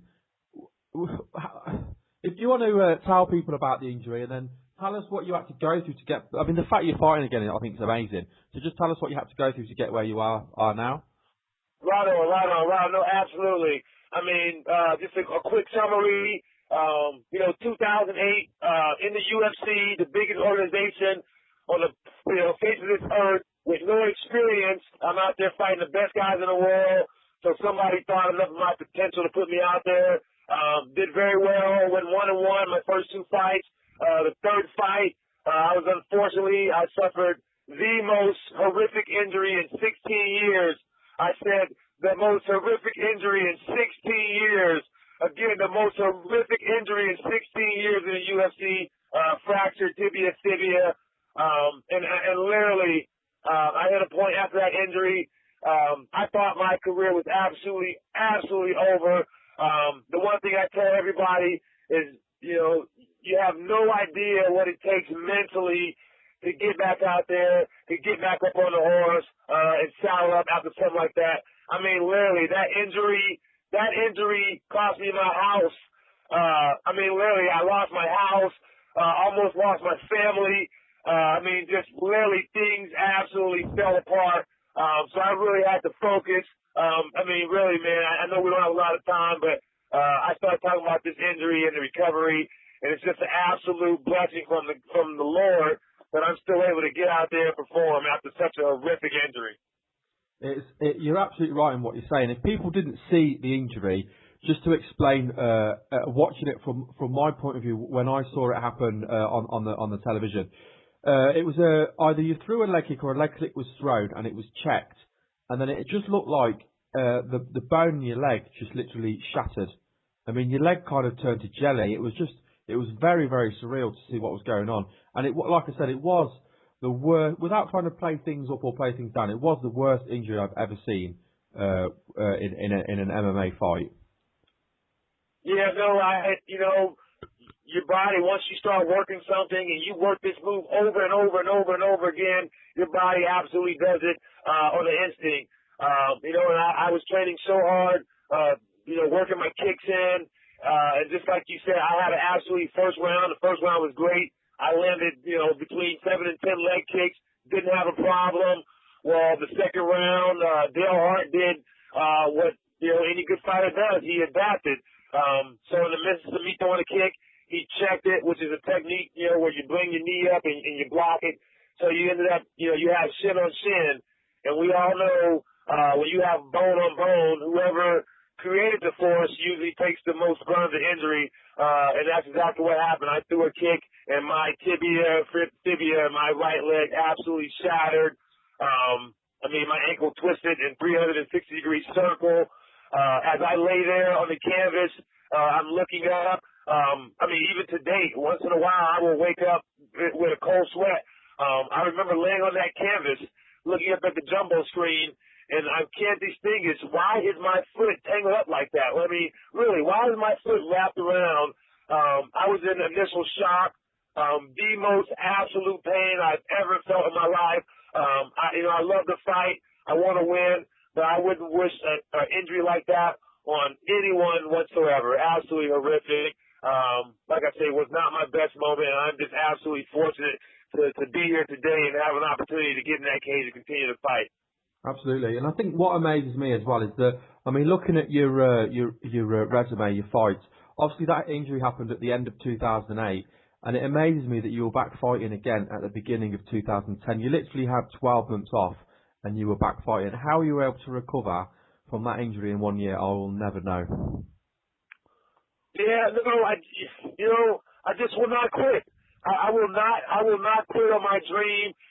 When I first started to have guys like Pat Miletich, Dana White, Jeremy Horn, for these guys to put so so much emphasis in my potential without having any experience. It's very few guys that, you hear, oh, he has the potential to be a world champion.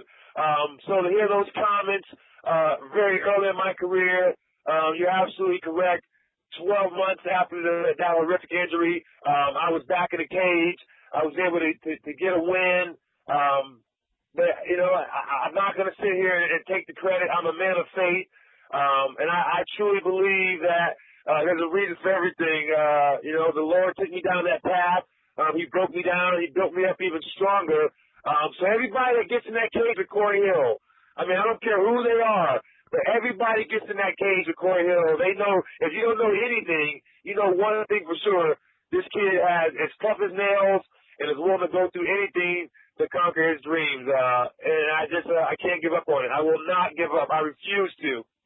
You're obviously a very mentally strong person to have been able to go through that. Now, looking at your wins, you've got 6 wins, and you've got 5 obviously by stoppage with 2 TKOs and 3 submissions, and all your submissions as well. There's some really, really technical submissions there with the anaconda choke and the Bravo choke. Do you prefer the stand-up or the submission side to the game? Me being a wrestler, I'm a classic wrestler, high-level wrestler, wrestling college, national champion. So I was taught my whole life to close the distance, take them down, and maul them. But as the evolution of MMA, in the sport of MMA, you have to be well-rounded. I absolutely fell in love, even after the injury, with stand-up. I still, worked particular kicks. But, to answer your question, I'd have to say it's about 50-50. I'm a wrestler by trade, but in this sport you have to evolve. If you only have one element, that's only going to take you so far in MMA. So I've kind of fallen in love with the stand-up. A lot of people, they don't realize, or they tend to forget that, I didn't have any experience prior to the injury. So not only do I have to, recoup mentally from the injury, but at the same time, I'm still a baby. I'm still learning. It really is a work in progress. I feel absolutely great. I'm 34 years old. I feel great. As you get older, you get a little wiser. So where you may slow down a tad bit physically, you speed up mentally because you're understanding the game of fighting in MMA. I love the stand-up. I love the stand-up. I love the ground. But I try to work more on the stand-up. I truly feel when that switch goes off and the stand-up clicks, these guys are going to be in trouble. Now, I know obviously your next fight, you're fighting Roger Carroll. Now, how long is your training camp in preparation for this fight? To be honest, guys say training camps, my training camp's this long, my training camp's that long. I never stop. I never stop training. So all we do is that when we have a fight, we train harder. I truly believe if you are a professional fighter, you should always be doing this job. It's not something that you do when you have a fight. You do this whether you have a fight or whether you don't have a fight coming up. So really, I think for this camp, we had the fight December 7th. Maybe took a week off, and then it's back in the gym. A couple weeks later, we get the call. Roger Carroll's opponent backed out. Anytime I can get out to the cage, I jumped at the opportunity. So, we kind of filled in. We didn't have the full camp, but like I said, I never stopped training. So I will be ready. I was going to say it's quite a quick turnaround. So would you prefer the quick turnaround and get in there and fight again rather than have the layoff?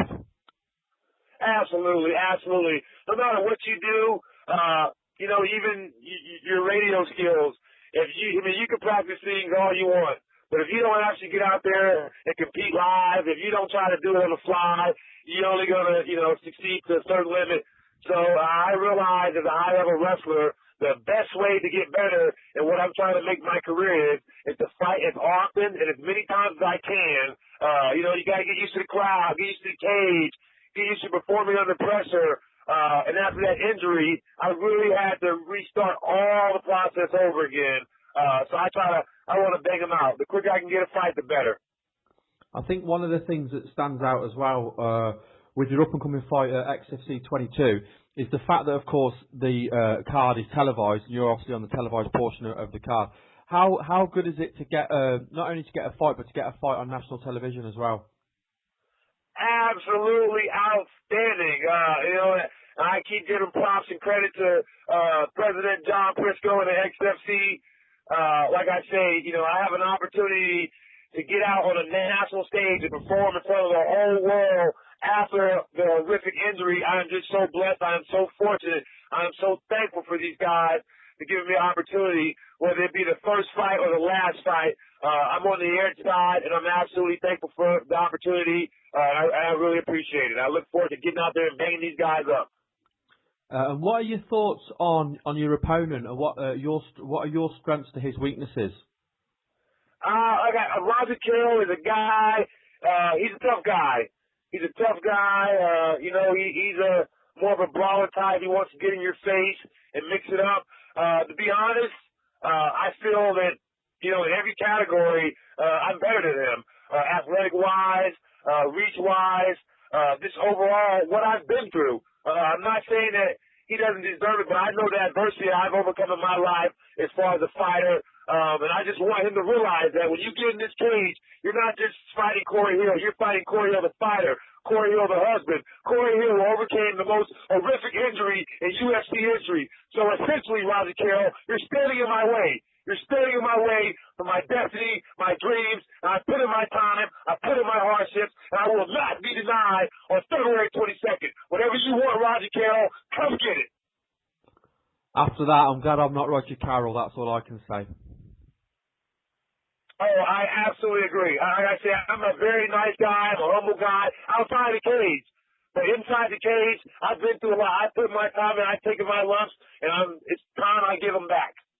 Now, I think one of the things that stands out as well with Extreme Fighting Championship is they're really a promotion going forward, and they're really building up their divisions. What are your thoughts on the XFC welterweight division? I love it. Like I said, I spoke a couple months ago about John Briscoe. Like I said, I love the XFC because if you are a true warrior, who believes you're the best fighter and you want to be the best, you will fight the toughest guys out there. And John Briscoe and the XFC provide the toughest guys out there. They provide guys that if you really want to get a measuring stick on where you are or where you're trying to go, the XFC is great as far as the welterweight division. A lot of great guys. And I'm going to take over. I'm absolutely going to take over. Not because of these guys, not because they're not good. Because we work hard. These guys work hard too. I'm just very fortunate to be in a promotion where I have tough guys to fight so I can really judge the progression of Corey Hill. I absolutely am so thankful to be a part of the XFC in the live production. Yeah, I think it's brilliant, and you've got me fired up just listening to you talk. I can't wait to see the fight now. Obviously we talked a little bit about your training. What camp are you training with, and who are some of the people that are helping you prepare for this fight? Now, see, this is where it gets tricky. This is where, and I have no qualms about it. I move around. I go to gyms. Pat Miletich will tell you. Rob Kahn will tell you. Some of these premier gyms. Anytime Corey Hill's in a gym, literally, I'm marking any gym, and I'm one of the top guys in there. I have a little bit of problem keeping guys. We broken ribs. I train in stunts.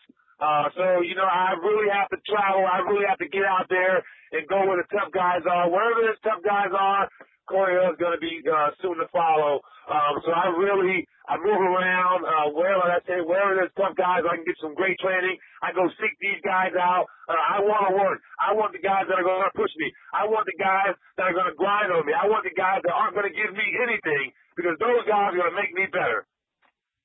Brilliant. Well, I want to say, Corey, it's been a real pleasure speaking with you today.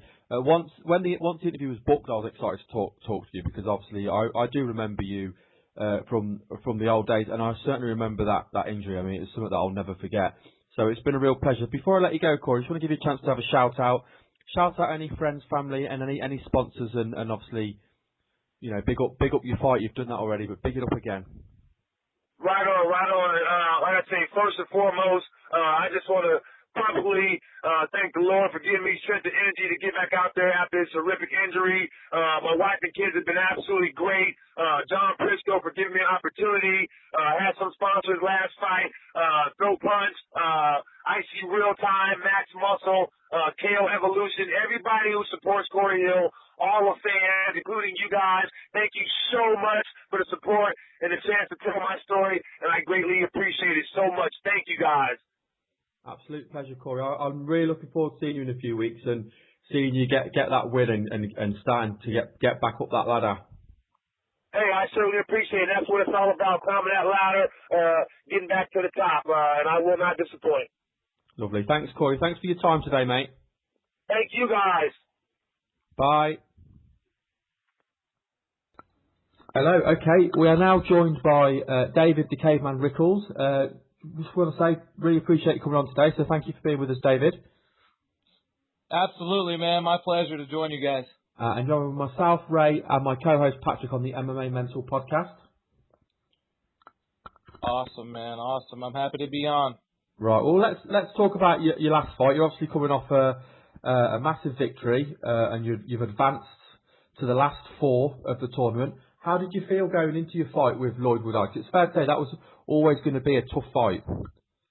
Yeah, absolutely. Lloyd's definitely a tough guy, and to be quite frank, we expected a little bit more of a war.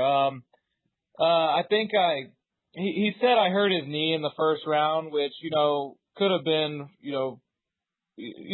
it just played out the way it did, and I put a beating on him, and it was a good fight. I'll just leave it at that. Yeah, I mean you've had a very impressive run in Bellator. You've only actually lost the one fight. Are you looking forward to your next round match now against you're facing Alexander Zaromskis? Is that correct? Yeah, that's right. And absolutely, man, I'm definitely looking forward to it. Zaromskis a very tough fight, and so am I. So I think he's got his hands full, and so do I. And I'm expecting a tough fight. I think this is actually quite a stacked tournament, and I think it's fair to say as well. I think in the other fight, I imagine going into that fight, Will Brooks is going to be a big favourite because I think there's not a lot known about his opponent. He's a bit of a newcomer, isn't he? And he's kind of I think he pulled off a bit of a shock in the last round, Syed Awad. Do you kind of feel that your fight is? You kind of feel whoever wins that's going to go on to win the final? Yeah, absolutely. I think me and Zaromskis are like 2 of the better, well-rounded fighters. Brooks definitely has amazing grappling, but I just see it going that way. I think Zaromskis is the toughest fight for me right now. And then I move on to the next one. If Brooks loses somehow, which I don't think he will, I expect him to be in the finals. But I take one fight at a time, and my focus is on Tiger right now. Absolutely, and I don't think you can do it any other way. Now, obviously, it's fair to say it's a very exciting time for Bellator at the moment because Bellator has recently switched across to Spike TV, which is a bigger platform. What impact has that had on you with exposure? Do you feel you're getting more exposure now that you're on Spike TV? Oh, absolutely. You could just check it out one way. A simple way is my Twitter followers have gone up significantly, which is great for me. Helps me put my sponsors out there and whatnot. And, with that also comes more sponsorship money, which is good for fighters because we really don't get paid that much. And, we earn every penny, I feel like. Yeah, I agree. You do earn every penny. And I think it's fair to say that, Bellator have proven that, and I say Bellator, that's the promotion and the fighters, that they deserve this platform. Bellator's been putting on some fantastic shows for years, and they just don't get the credit that they deserve. And I think now they're on a bigger platform, people are actually going to see how talented the Bellator roster is. Yeah, absolutely. I agree 100%. I think one of the big things is, I'm sure it happens to other fighters too in Bellator, but everyone's like, when are you going to be in the UFC? When are you going to do this? I'm happy with Bellator. I feel like with their moving over to the Spike TV, it's everybody's pushing themselves to make themselves better fighters, put on amazing shows. because we've really stepped up in competition and the caliber, and exactly you said, the platform. The platform has changed a lot, being Spike TV, and we've got a big name to uphold. You sum it up. You absolutely have. And what are your thoughts on this new reality? There's obviously been a lot of news about the new reality program that's coming on. How much exposure do you think that's going to give Bellator, and how's that going to help the Bellator brand grow, do you feel? I don't know a whole lot about the premise of the show and how it's going to work exactly, but I think that they should basically throw in wild animals, a bottle of vodka, and, make it more entertaining. I just don't want them to do the exact same thing as the Ultimate Fighter. I feel like Ultimate Fighter's ratings are going down right now, and, for us to do the exact same thing would be kind of stupid. But like I said, I don't know how they're going to do it, but I think they need to throw in some drama in there, like some poisonous snakes or something. Well, going back to you, obviously you started fighting professionally in 2010. I know you fought amateur before that. What made you want to get into mixed martial arts? Well, I just always kind of enjoyed fighting. I never was, violent or anything when I was a kid, but we'd always get together in the backyard, me and a couple of the friends, and we'd go at it. We'd put on the boxing gloves and, go after it. And I wrestled a little bit in high school, and one of my buddies came up to me one day. He's like, "Man, you got to check out this gym. You'd love it." It was a kickboxing gym actually. And I went up there and joined, and, I haven't looked back.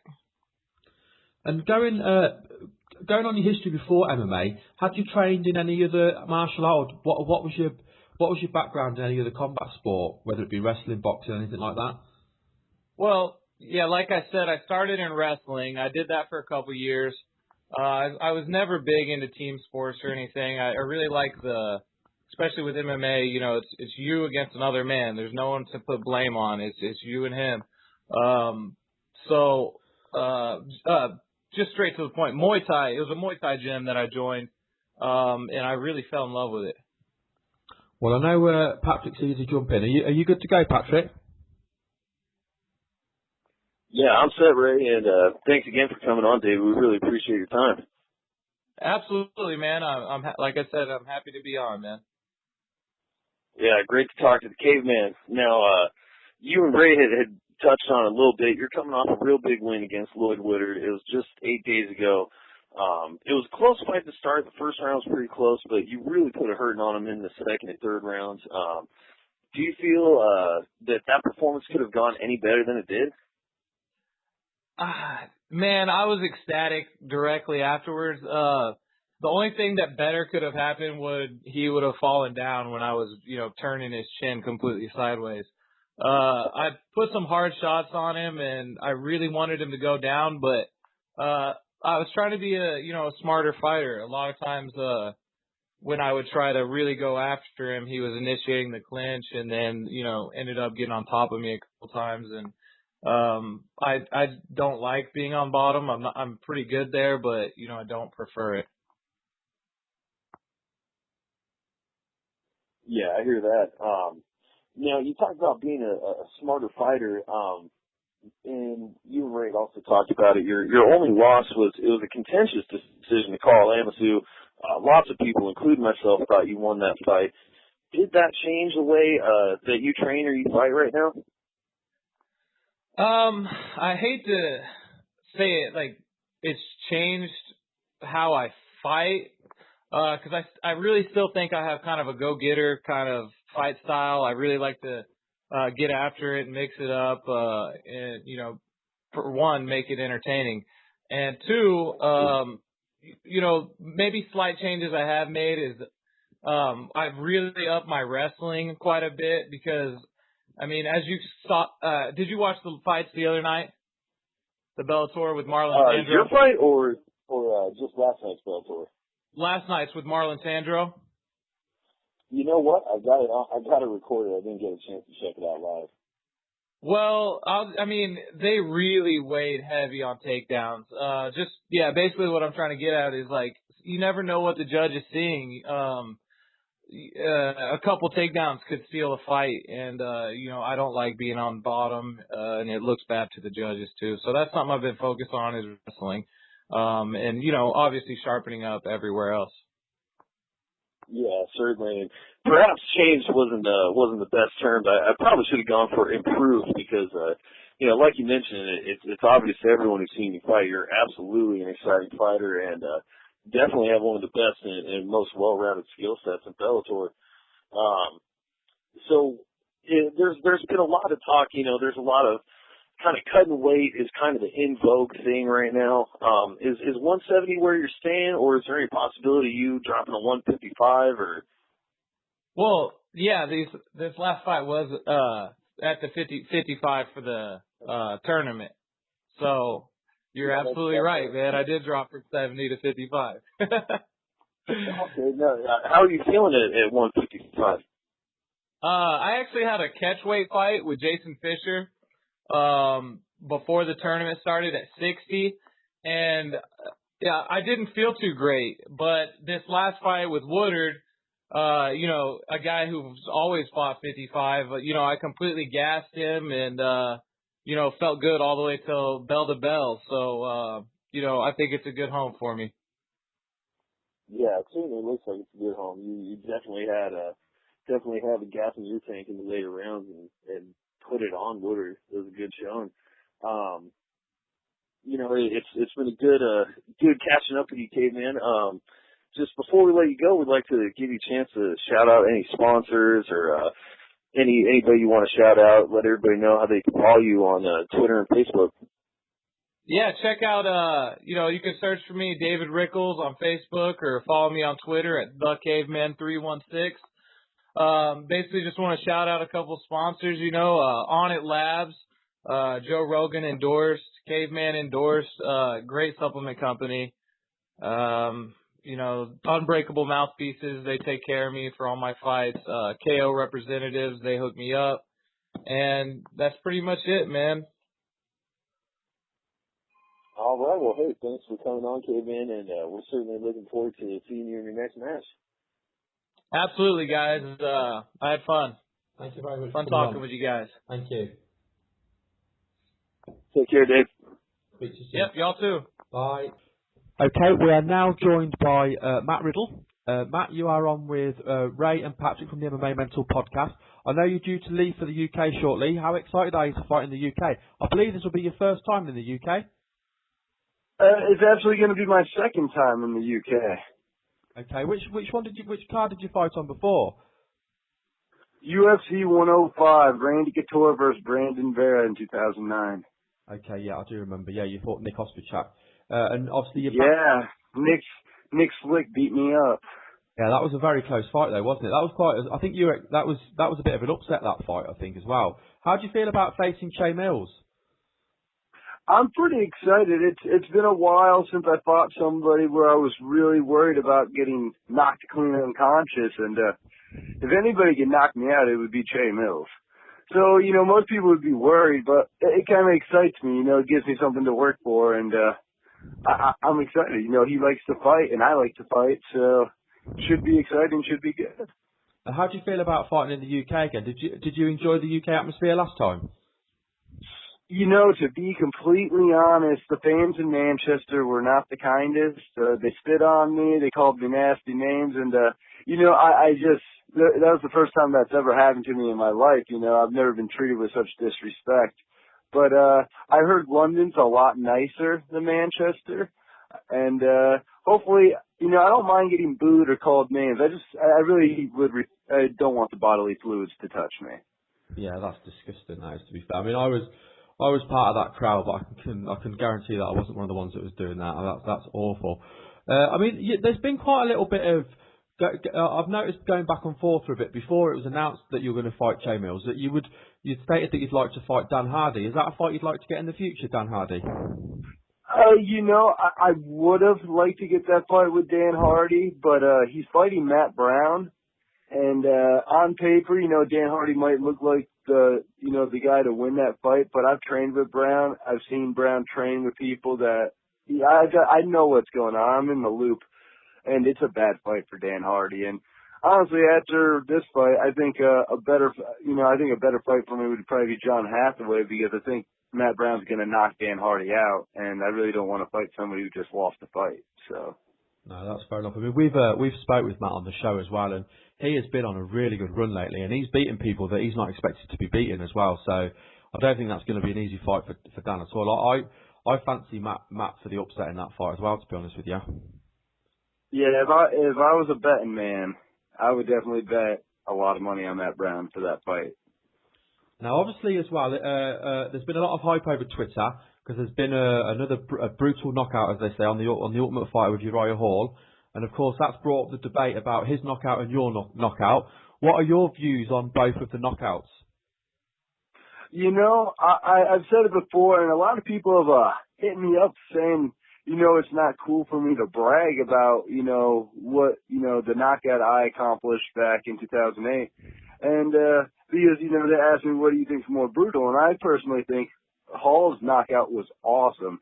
It was beautiful. It was textbook. It was amazing. It's something you never see. It was a piece of art, saying that, the damage that he did decent damage, but, when, you break a guy's jaw and, and he loses his memory for a couple months, it's a little more brutal, So I would have to say his knockout was beautiful, devastating, all the above. Just great knockout, perfect. But when it comes to long-term damage, I think I still hold the record for the most brutal knockout. Yeah, I have to agree. And I just want to clear this right now. I'm not bragging. I'm not proud of breaking his jaw. I'm proud of the knockout. But, the thing is, I'm doing my job, and I'll keep hitting somebody until the ref pulls me off, because that's our job, We were told not to stop until we're, pulled away or the whistle blows or something, So it's what it is. You've got to put yourself in role reversal. I mean, if you don't finish the fight and then you find yourself in a situation, then you could be finished. You've got to make sure, if the opportunity is there, you've got to make sure that fight's finished, haven't you? Exactly. Now, it's one of the interesting backstories, of course, is about you, is that you've literally come straight into MMA at UFC, which is very, very rare. Do you want to tell us how that came about, how you've literally jumped straight into the UFC and not got any pro record pre-UFC? I had a lot of grappling credentials. I was a state and national champion wrestler in high school. I wrestled Division I and won a couple big tournaments. And then I started doing jiu-jitsu, and within 6 months of me doing jiu-jitsu, I was ranked top 10 in the world at my weight class. And I had one amateur fight and then tried out for the Ultimate Fighter. And when I filled out my paperwork, I just skipped amateur and just said 1-0 pro. And so they thought I was 1-0 professional, and that's how I got on the show. They liked what I had to offer. I did the tryouts. I did very well. And, I just lied about my record, which they check up now. You can't lie anymore. So if anybody wants to get in the UFC, you actually have to fight professionally before you get there. But, when I tried out, it was back in 2007, 2008. And, MMA, especially in the United States, it was still kind of frowned upon. And most states it wasn't even legal, half the states it wasn't legal yet. And, most of the time people were fighting on Indian reservations with no commissions. So there's no real way to know who was fighting and if it was pro or not. So that's how I got on. I got lucky, You haven't really looked back. I mean, you obviously you've shown enough on the show, obviously with the knockout, and you had a fight with Tim Crader, which obviously you lost, but it was a very, very competitive fight, very close fight. You seem to get on quite well with Tim in the house. Was that fair to say you got on well with him? Yeah, I liked him. I liked everybody I was on the show with. I don't think I had a problem with one person other than Jeremy May, who is, nobody even knows who that guy is anymore. But, yeah, Tim Craig was a great guy. He was older, and that was the only thing that kind of separated me and all the other fighters. I was 22, and everybody else was in their late 20s, early 30s. So, everybody's been working their entire life to get to this point, and I was fighting maybe for a little over a year, and I got to the UFC. So, that kind of bothered a couple people, but other than that, we all got along. Did Tim buy you an Xbox? He did. He bought me the Xbox 360, and he actually waited till the episode where we fought aired, And the episode after that aired because he wanted to make sure I didn't talk shit about him after our fight. And there's no way he could have told that, because they pull us aside and videotape us. And once he saw that, I was respectful and I was like, it was a great fight, blah, blah, blah. He called me up that night. He goes, "Hey, bro, I'm sending you the Xbox." I was like, "Sweet, brother." And literally a week later, he overnighted it. I got it the next day. It was awesome. So. And what, going back to the Ultimate Fighter Season 7, because I've spoken to quite a few guys that have been on different seasons of Ultimate Fighter, and some of them talk about it as a positive experience, some of them as a negative experience. For you, was it positive or negative, the experience? It was positive. At the time, I was living at home on my mom's couch, my parents' house, on their couch, basically. And I had a job, but it was really shitty. I was, waiting tables in rural Pennsylvania. And let's be honest, a dude waiting tables in, rural Pennsylvania, I was making, $10 a day. It was pretty crappy. So, when I got the call to be on The Ultimate Fighter, I jumped at it. And I think the UFC really picked me up because, I told them exactly what my deal was. I was like, I'm living at home with my mom, trying to get out of my house and live the dream. And they made it happen.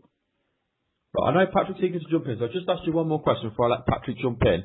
Now, like I said, all your fights, all your professional fights have all been on the big stage. So far, have you got a favourite fight that you've had so far in the UFC? My favorite fight would have to be my one no contest where I hit a standing arm triangle in the third round against Chris Clements. I think that was a fight that, I really got to showcase my skills and just, I was relaxed. I feel like that fight was the first fight where I hit my stride and things just seemed really easy. And since then, the Maguire fight seemed really easy. And I don't think Che Mills is going to be easy. He's a tough guy, but I have hit my stride. I'm 27 now. I'm not 22. I'm not a kid anymore. And I feel I'm stronger than I ever have been. I'm a man. So it's nice. I'm at the level with everybody else. So, yeah. Before I do pass over, I just want to say that standing arm triangle was absolutely amazing. It's very rare you see that technique used that way. I mean, obviously we've seen it on the ground a lot, the arm triangle, but to get it standing, it was so impressive. That was actually a really good fight as well, up to you slapped on that triangle. It was, but yeah, that was, props on that standing triangle. That was standing arm triangle. That was brilliant. Thank you. Are you ready to jump in, Patrick? Yeah, sure am, Ray, and thanks again for coming on, Matt. We really appreciate it. No worries. Yeah, man. So since we're on the subject of the Chris Clements fight, I just got to bring it up. I just want to say I don't think there's one person in the world that believes that marijuana is a performance-enhancing drug. Do you think it will ever be taken off the banned substances list? I think eventually it possibly could, but I think it's going to take a long time. It's going to take, it's going to take a while. Just like anything else, anything that's worth it takes a long time to get done. So it's going to take a while, but I guarantee you, I don't think people are going to be able to be smoking marijuana or using marijuana up until the fight, the day of the fight. But I think the tests should just be changed. I think they should test you for THC. They shouldn't test you for metabolites. And I think that would be fair, because what they're testing you for is metabolites which stay in your system, 3 weeks after or maybe even a month or so after you're done using marijuana. And, and then there's other guys like Vitor and Chael Sonnen and, that just use testosterone replacement therapy. And people argue, well, a doctor gives them the shot. Well, I don't care. A doctor gives me my medical marijuana card. And then, granted, I have to go get my own medicine. But same difference, a doctor prescribed it to me. So how is it right for you to say steroids are okay for this guy because the doctor said it was okay, but my doctor said it's okay for me to smoke weed because that's my medicine, but it's not okay because you don't approve? Yeah, so it really is ridiculous. I mean, I think one of the only things people say is that, if you're under the influence of marijuana, it lessens your pain tolerance, which is kind of BS anyways. But like you had mentioned, they're testing for metabolites, which isn't the active, intoxicating substance. It's just something that says, okay, it's been in your system, not that you're currently under the influence of it during your fight. So yeah, that's ridiculous. It's definitely unfortunate that sweep. And my personal stance on the whole opinion is the fighter safety. We're already in the cage fighting. It's already dangerous enough. So I understand they don't want you abusing drugs and going into the cage. Completely understandable. Absolutely. But when you're allowing one animal to take testosterone to get stronger, faster, better, and then this guy like me, I just, I have a hard time sleeping at night. I have a hard time eating, like something, I just have a hard time doing a couple things, and marijuana is my miracle drug. It literally takes care of everything for me. When I smoke, it's funny, I don't get sick, I don't feel anything, I feel great, I feel normal. When I'm not high, it sucks to say, it's like, I'm on edge, I want to fight all the time, I drive 100 miles per hour, it's like, I'm a fast person, I'm edgy. Just like now, but it is what it is. So, until they change it or they start to respect it or understand it, it's going to be like this. Yeah, sadly, I think you're right.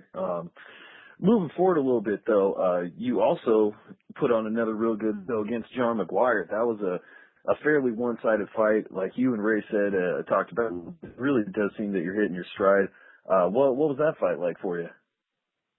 I took it on short notice, and I was supposed to be fighting Besson Yusuf, and I was pretty excited because, he's basically like a Chris Clements, a decent striker, not really a good ground game, and I like those fights because I got a great ground game, I got great wrestling, and my striking isn't the greatest, but I hit hard and I got a chin. So I can get whacked a couple times and not drop, and I can throw hard so people have to respect it, Definitely. But, then John McGuire replaced him. The second I signed that contract, that's when Yusuf pulled out, and then John McGuire took it. And I was pleased. John McGuire wanted to fight me. I've always wanted to fight John McGuire because he's like UK's premier grappler. So I thought it'd be fun. And it was. I wish we had more time to train because I think it would have been a lot more exciting. But, we both took it on 3 weeks. We did what we could, and I had a successful fight. I hit him with like a spinning mule kick when he went to take me down, and I had my moments during the fight, but I'm an exciting guy. I like to fight, especially when I work out and millions of people are watching. I'm not trying to just stand in front of somebody. I want to brawl, I want blood, because that's what people want. Yeah, that's for sure. And I think that's definitely one of the more endearing qualities about yourself that has drawn the fans your way. Now speaking about, you kind of have, you've got a pleasant disposition. You got the big smile. You're a personable guy, definitely likable. Do you think that throws off some of the other fighters? Like maybe it'll make some guys mad, or maybe some of the guys are just like, I don't want to hurt this guy. Oh yeah, I think they want to hurt me. I think they want to hurt me even more because they want that smile off my face. But the thing is, it's funny, I smile a lot, but I started doing that back in the day when I, wrestled because I had braces. And when people would cross-face me, if my mouth was shut, my lips would be shredded to pieces and I'd be bleeding everywhere. So I just started smiling all the time. So when they cross-face me, their hand would be bleeding, not my face. And it just carried on. So that's why, and now when I fight, when I smile, it kind of locks my jaw in place because I'm biting down when I smile. So it works out pretty perfect for me. It's like, they always tell you to bite down on your mouthpiece when you fight. And a lot of people, that's why they get knocked out. Their mouth's open, they're breathing out, and they get knocked out. And, and also the smile, it wasn't intentional, but I really think, it intimidates people because, we're about to fight in a cage. We're about to, hurt each other really bad or something. We're fighting in a cage. One man wins. There's never really draws or anything. And somebody's going to get hurt, And when the other guy's just laughing about what he's about to do, I think it's pretty intimidating, Because if somebody was smiling at me across the cage, it's like, that's right. No fear. This guy doesn't care that he's here. He's here to do his job and hurt me. That's awesome. I'm ready too. And that's how I think. Hell yeah, and that's definitely a great outlook to have on the whole fight. Now, I don't want to take up too much more of your time. Just want to ask, like it's been mentioned, you got this big fight coming up with Shane Mills, not this coming Saturday, but next Saturday. Is there anything in specific you're doing to train for him, bringing in any new training partners or going to any different camps, anything like that? You know, I brought in some Muay Thai guys, some like peer striking stand-up, you know, guys that are professional Muay Thai fighters. And I've been sparring them, and the only thing is they don't like it when I take them down. So, you know, that sucks for them. But, you know, the thing I've been every fight's the same to me. You know, we're both going to go in there. And honestly, even if I have game plans, I have a hard time following them because I like to fight. So, you know, and even I work with James McSweeney. Even when I fought McGuire, I wanted to get into a brawl, and I could hear James just yelling, "Don't brawl with him, you know, stick and move, just jab and circle, you know." But I want to get into a fight, you know, because there's nothing greater than hearing like 15,000 people screaming because they're like they just get excited, and it excites me, and I feed off that. And when I feed off that, it's like, I don't know, you probably have seen it in my fights, like usually the second, third round is when I'm like just getting warmed up. And and the crowd starts getting warmed up, and everything just starts to come together, and it's great. And that's what I love. That's why I do this. Yeah, I can only imagine how much you get from something like that. And hey, I'm sure there's going to be another 15,000 fans screaming during your next fight coming up here soon. So before we let you go, thanks again for coming on, and we just like to give you a chance to shout out any sponsors, training partners, anything like that. Let everybody know how they can follow you on Facebook and Twitter. Right on. You guys can follow me. Just, you know, type in, I think it's Riddle Top 7 on Twitter, and just look up Matthew Riddle on Facebook. You'll find me. But I want to thank my sponsors, Retail Design Group up in Canada, Sammy's World's Famous Pizza up in Canada. You know, the Canadians love me and they take care of me. I can't hate. I love Canada and they love me. So, and Rev Gear, Las Vegas Fight Shop, you know, Big Fight Management, they've all helped me out, and you know, it just makes my life easier. And also Mike the Rooster, that's another sponsor. And I want to thank James McSweeney, Robert Drysdale, Kyle Griffin. You know, there's a laundry list of people I train with. I could go on all day, but I just want to thank all you guys because you helped me make me who I am today. So. Thank you very much for your time today, Matt. It's been a real pleasure having you on the show. Thanks for having me, guys, and no worries, man. Anytime. Good luck in London. Thank you very much. I'll do my best. Speak to you soon, mate. Bye. Bye-bye. Okay, we are now joined by Brent Weedman. How are things with you, Brent? Things going really well. Thanks for having me, guys. No, that's no problem. Just to let you know, you're on with myself, Ray, and my co-host Patrick on the MMA Mental Podcast. Great to talk to you, Brent. Hey, great talking to you guys as well. Okay, so a little bit bittersweet, really. So first of all, congratulations on your win over Marius Zaromskis. That was obviously a fantastic victory. Thank you so much. Yeah, it's probably the biggest of my career so far. And then, of course, we got the news that you had to pull out of the tournament. Do you want to talk us through what happened and why you had to pull out? Yeah, so I actually broke my hand. I broke the first metacarpal pretty cleanly, as a matter of fact. It happened really early in the first round.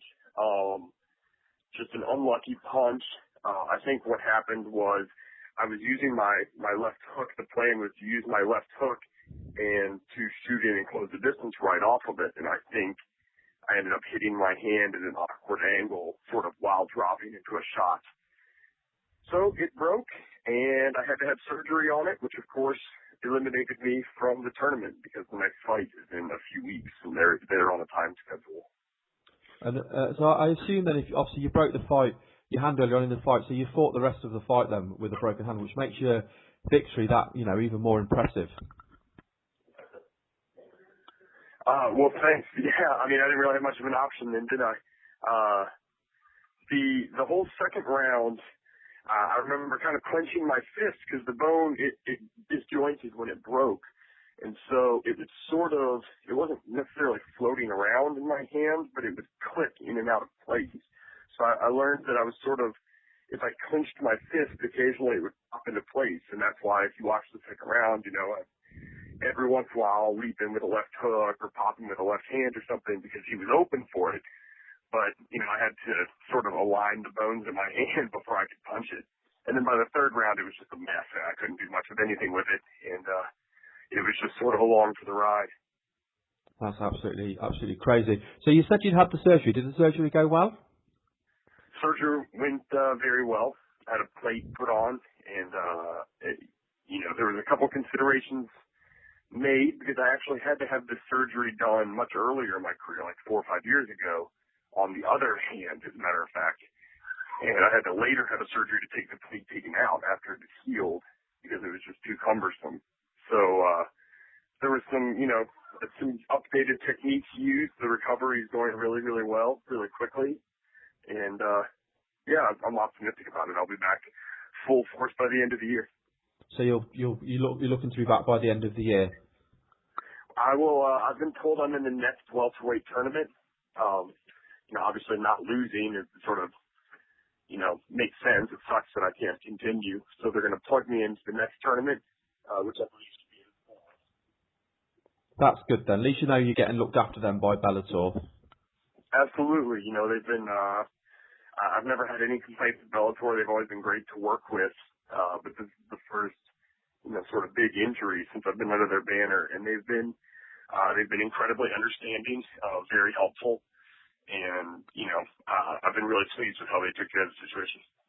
Yeah, I think they're doing the right thing. Now, obviously, you've been with Bellator for a long, long time. You started in 2010. When you joined Bellator, and I know you'd fought a lot on some of the smaller promotions before you joined Bellator. Did you ever imagine that Bellator would go to the level they've gone to with, now being on Spike TV? I had a lot of hopes, I guess you could say, for where Bellator would go, but I didn't really know how founded they were. It was a little bit of a gamble, I guess you could say. But I've been really pleased with how I feel like they've got the right mentality on how to grow their business. I feel like too many now defunct organizations decided that they were going to try and uproot the UFC. And I think Bellator's strength is that they've never tried to do that. They try to, exist in the same space and sort of coexist with the UFC. I think there's plenty of room for more than one organization like this. And I think the talent pool in Bellator has grown exponentially the last few years, and Spike is huge. They're averaging something like 1 million viewers of shows so far, or something like that. And what has it meant for you as a fighter now that Bellator is on Spike? What knock-on effect has it had for you? Well, it obviously sort of ups the ante a little bit. There's been news out about sponsorships. It really hasn't helped with fighter sponsorships like we thought it was going to, but that seems to be a sort of universal thing. The business is very sort of hit or miss. Not as many companies have as much money to throw around anymore, so unless you're the John Joneses of the world, with Bud Light paying your bills. But the exposure has been huge, and I think that that's going to just continue to grow as the economy improves. And how reassuring is it for you knowing that, obviously, one, you've kind of guaranteed your immediate future with Bellator. You've got this tournament spot. It's going to be on Spike TV. How reassuring is that for you? For your life away from fighting as well. It's reassuring knowing that they're sort of putting their money where their mouth is, and they're taking care of me again in a way that I think is fair. The other side of it is I made a lot of changes from this fight, from the last fight, and a lot of changes in my camp, in my training, in my methodologies, and new coaches, the whole 9 yards. And so it's really disappointing for my sort of, new master plan to get sidetracked a little bit for the time being because of the injury. You never want to be in, how many tournaments do they let you in before they stop letting you try, so I want to stay relevant. I was really planning on winning this one, so now I've just got to carry that momentum through for the rest of the year. Now, I know Patrick's eager to jump in. I'll just ask you one more question before I pass you over to Patrick. You talked about the tournaments, and you have gone between welterweight and lightweight. Is there a division that you prefer out of the two? I think I prefer, I know I prefer welterweight. The problem was I was too small for the 170 division. I was walking around under 175. I was feeling, more importantly than that, I was feeling underpowered in the ring against some of the larger guys. Notably, Chris Lozano was a really difficult fight for me physically, him being so powerful. So, people have been telling me my whole career maybe I need to try a drop to lightweight. I did. I didn't feel good at all. I didn't like being a weight cutter, in the sort of dramatic sense that it is becoming so popular these days. So due mostly to the addition of a great strength conditioning coach, I really went back to the drawing board and remade my body and made myself a little more powerful so that I could handle the 170 fighters. And I'm still not cutting much weight. I feel much healthier and I feel like I've got better cardio at that weight class, not having to cut so much. I know Patrick's eager to jump in. Are you good to go, Patrick? Yeah, definitely, Ray. And thanks again for your time, Brett. Before the season's tournament started, you had expressed your desire to leave lightweight and return to welterweight. So, and I know you said you're feeling better. Did you feel pretty good going into the fight with Zaromskis? It's the best I've ever felt. I mean, we were in the back room, there was like kind of some knowing chuckles exchanged between, my corner and I, my father, of course, being in my corner. And he's been around my whole career, and he's seen me leading up into fights. And there's just the amount of energy that I had. I felt strong. I felt powerful. I was mentally prepared. I was physically prepared. I'd never felt that good in a locker room in my entire career. In fact, just the opposite. That was the last week of the fight is the toughest part for me. So I feel like we've really sort of fixed it. I guess that's the best way of describing it. I feel like something was broken my whole career, and I couldn't quite put my finger on it. And I feel like we fixed it. And so, again, it's frustrating to have to sit on the sidelines, not just because I have to sit on the sidelines because I'm injured, but because I was excited to take this new methodology out for a spin, and it was going really well. Yeah, absolutely. Well, and hopefully, that doesn't bode well for the rest of the welterweights in the Bellator tournament that you're on this newfound resurgence, and hopefully it's a shame about the setback, but hopefully this time away from the cage will just allow you to continue to develop your newfound training. Yeah, and I'm planning on taking on a couple really big jiu-jitsu tournaments. I've been wanting to compete in the IBJJF tournaments, more specifically like the Pan Ams, the Mundials, the Worlds, and I just never really had the opportunity to. And so it looks like the hand is going to heal in time for the Pan Ams, and then hopefully we'll get to do the Worlds as well. I love jiu-jitsu, and I just don't get a chance to pursue it at the level that I get to pursue MMA. So it'll be nice to compete at that highest level, so to speak. Yeah, that's very awesome. And now Bellator, so they're good with you competing in the grappling tournaments and such? Yeah, absolutely. They've even been very open to the idea of, if you needed to, fighters have a long layoff and they needed to fight in another organization, they famously have been willing to work with you about that. Sometimes it doesn't go well, you look at Dantas or whoever got knocked out. Yeah. But no, with jiu-jitsu tournaments, they're all about it. Really it just raises my brand. If I do well at these bigger tournaments, that just improves my state as a fighter. So Bellator is fine with that. And, the tournaments will be spring and then summer. And there's a couple other, regional tournaments and some other stuff that I'm looking to do. It's basically going to be like jiu-jitsu heaven for a couple of months. And then that's going to lead me right into a fight camp going right into the fall. And so the idea is I don't have a downtime. People will ask how the downtime went. I'm going to be training that whole time. So right now we're just healing up and we're getting ready to prepare for the Pan Ams, which is at the end of March. Okay, well that's awesome. Hey, that'll be good and definitely keep you sharp. Absolutely. Yeah, speaking about your jiu-jitsu, in your fifth pro fight, you got matched up with Dan Hornbuckle. Now, in that fight, unfortunately, I think it was a triangle, but you were able avenge that loss when you guys were matched up in the Bellator, I believe it was a welterweight tournament about a year, maybe 2 years ago. How gratifying was it to avenge that loss in a fairly jiu-jitsu heavy competition on the Bellator stage?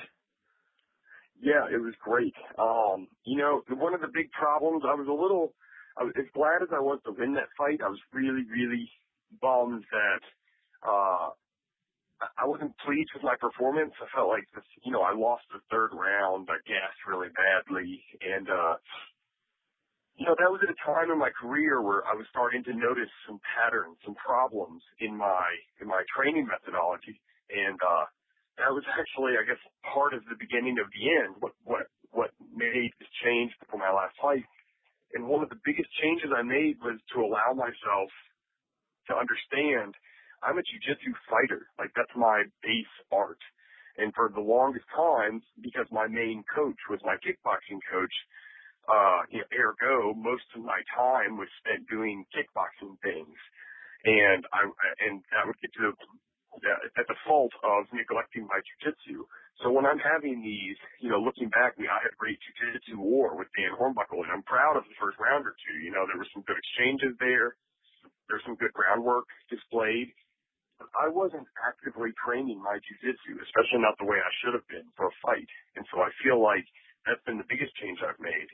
And, I'd like to think if I didn't break my hand so early, a lot of the time spent on Zaromskis' back and in the mount, I feel like I had some chances to finish in there, and just had a really tough time not being able to grip with my left hand. But that was a big change from the Hornbuckle fight. I learned I needed to stop playing kickboxer and acknowledge who I am. I'm a jiu-jitsu fighter, and I need to play to my strengths.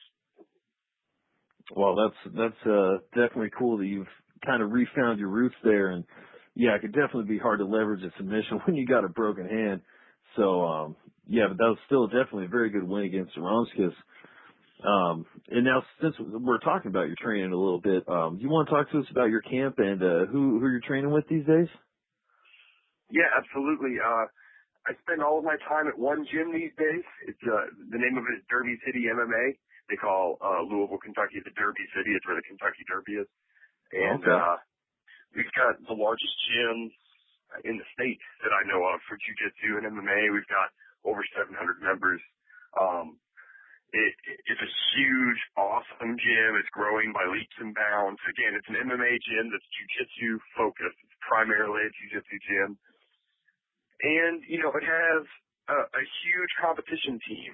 And so you imagine I was doing all of this kickboxing at a smaller setting, and I didn't really have many sparring partners. I had to do a lot of traveling to spar.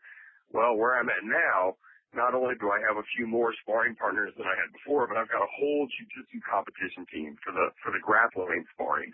And again, I think that's made the biggest difference. If you noticed, the groundwork with Zaromskis before he scrambled my brains with the legal knee to the head. Up until that point, I was absolutely dominating on the ground, and I think that all goes to Derby City MMA. All the credit goes to those guys. They were all there with me. Very awesome. Now, a little earlier you mentioned taking it outside the organization, how Bellator they have been known to let fighters do that, and that made me recall that Shudo at one time they had you ranked number 1 at 130 or 182 pounds. And even though you had never fought for Shudo, would you like to fight in Japan someday? I would love to fight in Japan. In fact, Bellator has got strong Japanese connections. They use a lot of Japanese fighters. I would love for them to go to Japan, but I don't know how that works. They have the trucks. They truck their whole, dog and pony show all across the United States to have put on a show every week. Yeah. But, the reason I was ranked for Shudo is because Shudo has I don't know what to call it, an affiliate or a feeder show that's on their rankings called Hook and Shoot in the Midwest. And, some of the hardcore fans may know Hook and Shoot, because there's been some bigger name fighters that came from there. And I fought a number of times for Hook and Shoot, early in my career, because I live just a few hours from where that show is held. So that's how I ended up ranked there when I was kind of a fat boy. But yeah, I actually spent a lot of time in Japan because of my karate training before MMA.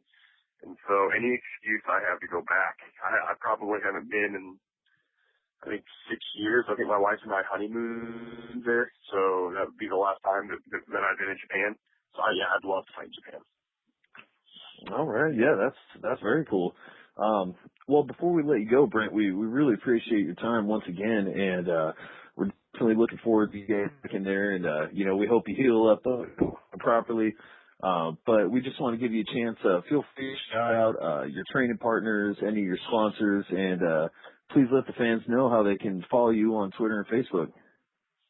Yeah, well, I want to thank my coach, Nick Chewy Albin, and all the guys out of Derby City MMA. If anybody's looked into this in the Louisville area, if you're not training at Derby City MMA, I just don't know what you're doing. And I'd like to thank Derby City CrossFit and the strength conditioning gym that I train out of, Darkside Strength, and Ryan Brown. He's the mastermind that made me move back up and weight at 170 the right way. And I want to thank my sponsors, All Max Nutrition, Alienware, Dom Fight Gear. I think those guys and sponsors are really what help drive the sport forward because they help out the fighters. And I think if you're a fan of MMA, you need to be a fan of companies that support fighters. Everybody can follow me at Brent_Weedman on Twitter, or I'm on Facebook.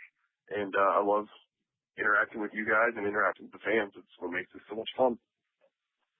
We really appreciate your time today. It's been a real pleasure having you on the show. And I am really pleased to see that you're getting your shot back in the tournament again at the end of the year. So we'll be looking out for that. I really appreciate it, guys. I'll try not to break my little glass hands next time. I won't let you guys down. We want to see you winning it this time. Yes, sir. That's the plan. Okay. Well, thank you very much for your time. We'll hopefully speak to you again soon. Thanks so much, guys. Have a good one. And you. Bye. Okay, we are now joined by Big John McCarthy, pretty much the man who was the original referee in UFC. He didn't referee UFC 1, but he come UFC 2 and then basically made it his house then for a long, long time. So, John, thank you for joining us today. It's my pleasure. And how are things with you? Everything's going great for me. Enjoying life. Well, I've been a huge fan of mixed martial arts, and especially UFC, right from the early days. And I'd love to get your views on some of your some of the matches from the early days and what it was like refereeing in those days. Obviously, the rules were a lot different then to what they are now. Just a little bit. Now, obviously, originally it was the UFC was all about tournament format, and it was set up as being no holds barred. And I think one of the things that stood out to me watching it and watching you as a ref. You were not allowed to stop the fight. What was it like being in a cage and not having that control? It was horrible. Honestly, people think, "Oh, wouldn't it be bad?" It was horrible because there was at the time, people look back, they look back with a different viewpoint of what was really happening at the time. People honestly did not know how to fight. A no rules fight. It wasn't something that was commonplace. There was few people that really knew what to do, and you had people going in there and thinking that they were going to be successful doing certain things, and quickly finding out that they weren't. They had gone and told their corners, don't throw the towel, and so the corner was sitting there saying, believing in their fighter, but going in there saying, I'm not going to throw the towel. The fighter would get hurt to the point they were unconscious. The corner wouldn't throw in the towel.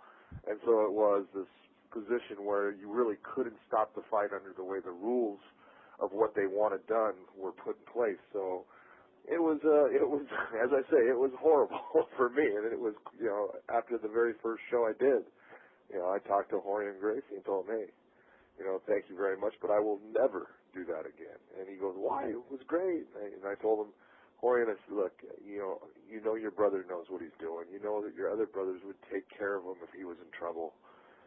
And these other people don't have the common sense to do that. And no disrespect in any fashion, but you're going to get someone seriously hurt because the other people are clueless about this type of fighting.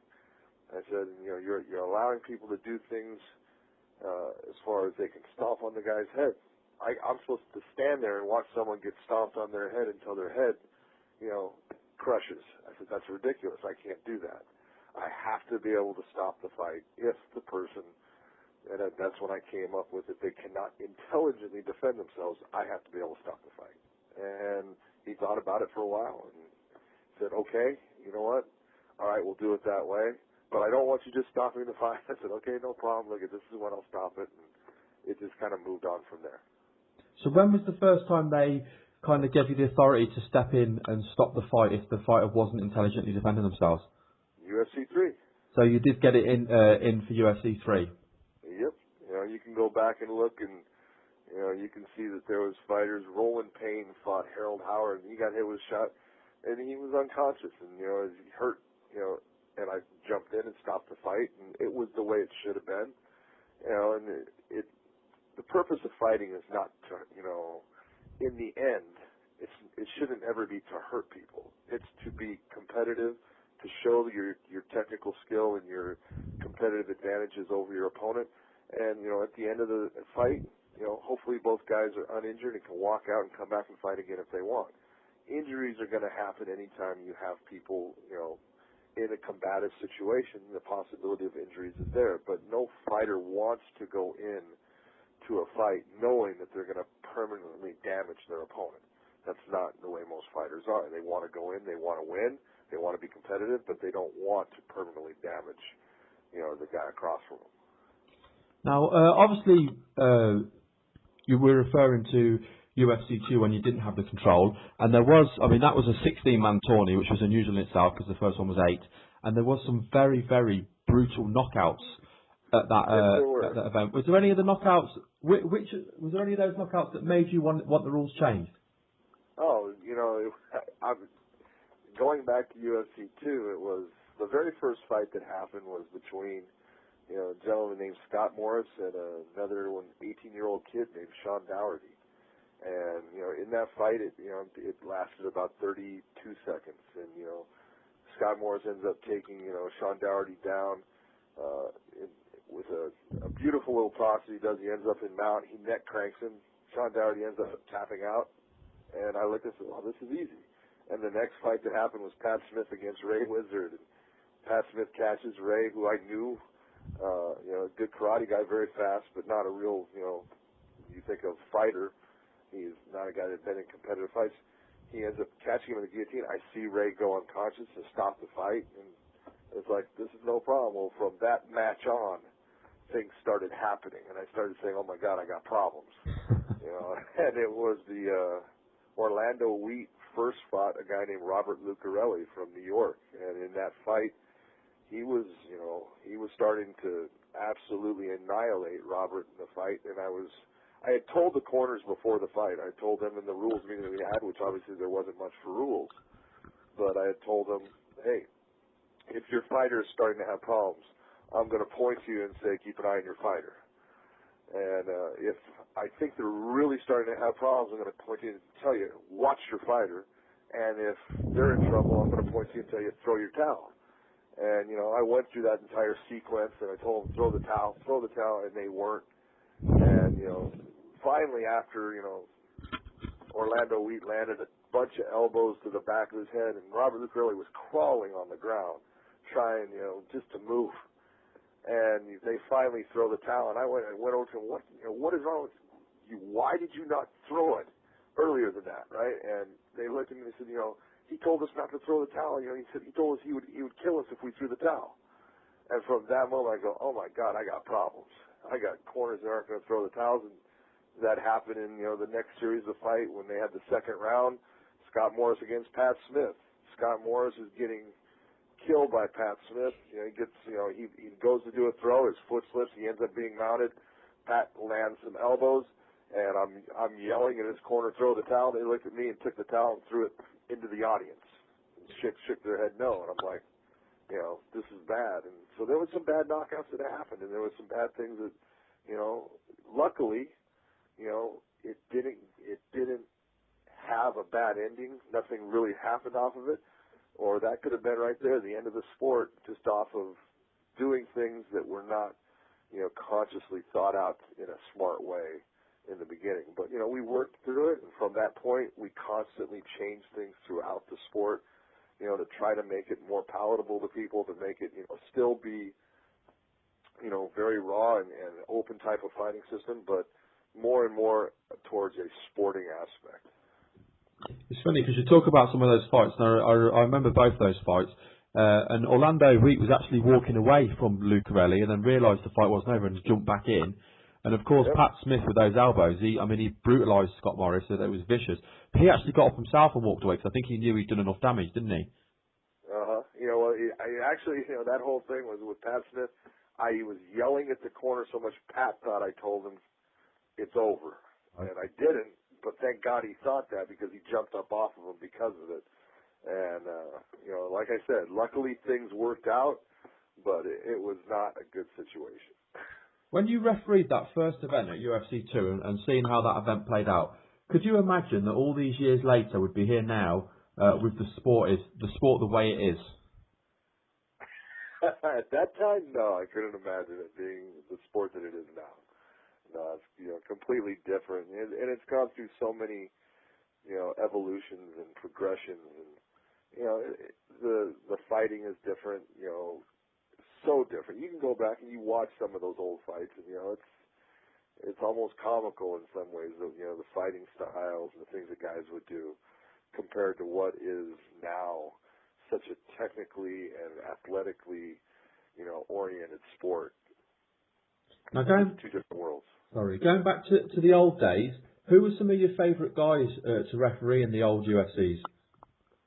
I liked everyone. I didn't have I honestly did not have a problem with anyone. I didn't care. I was there to do my job. I liked them all.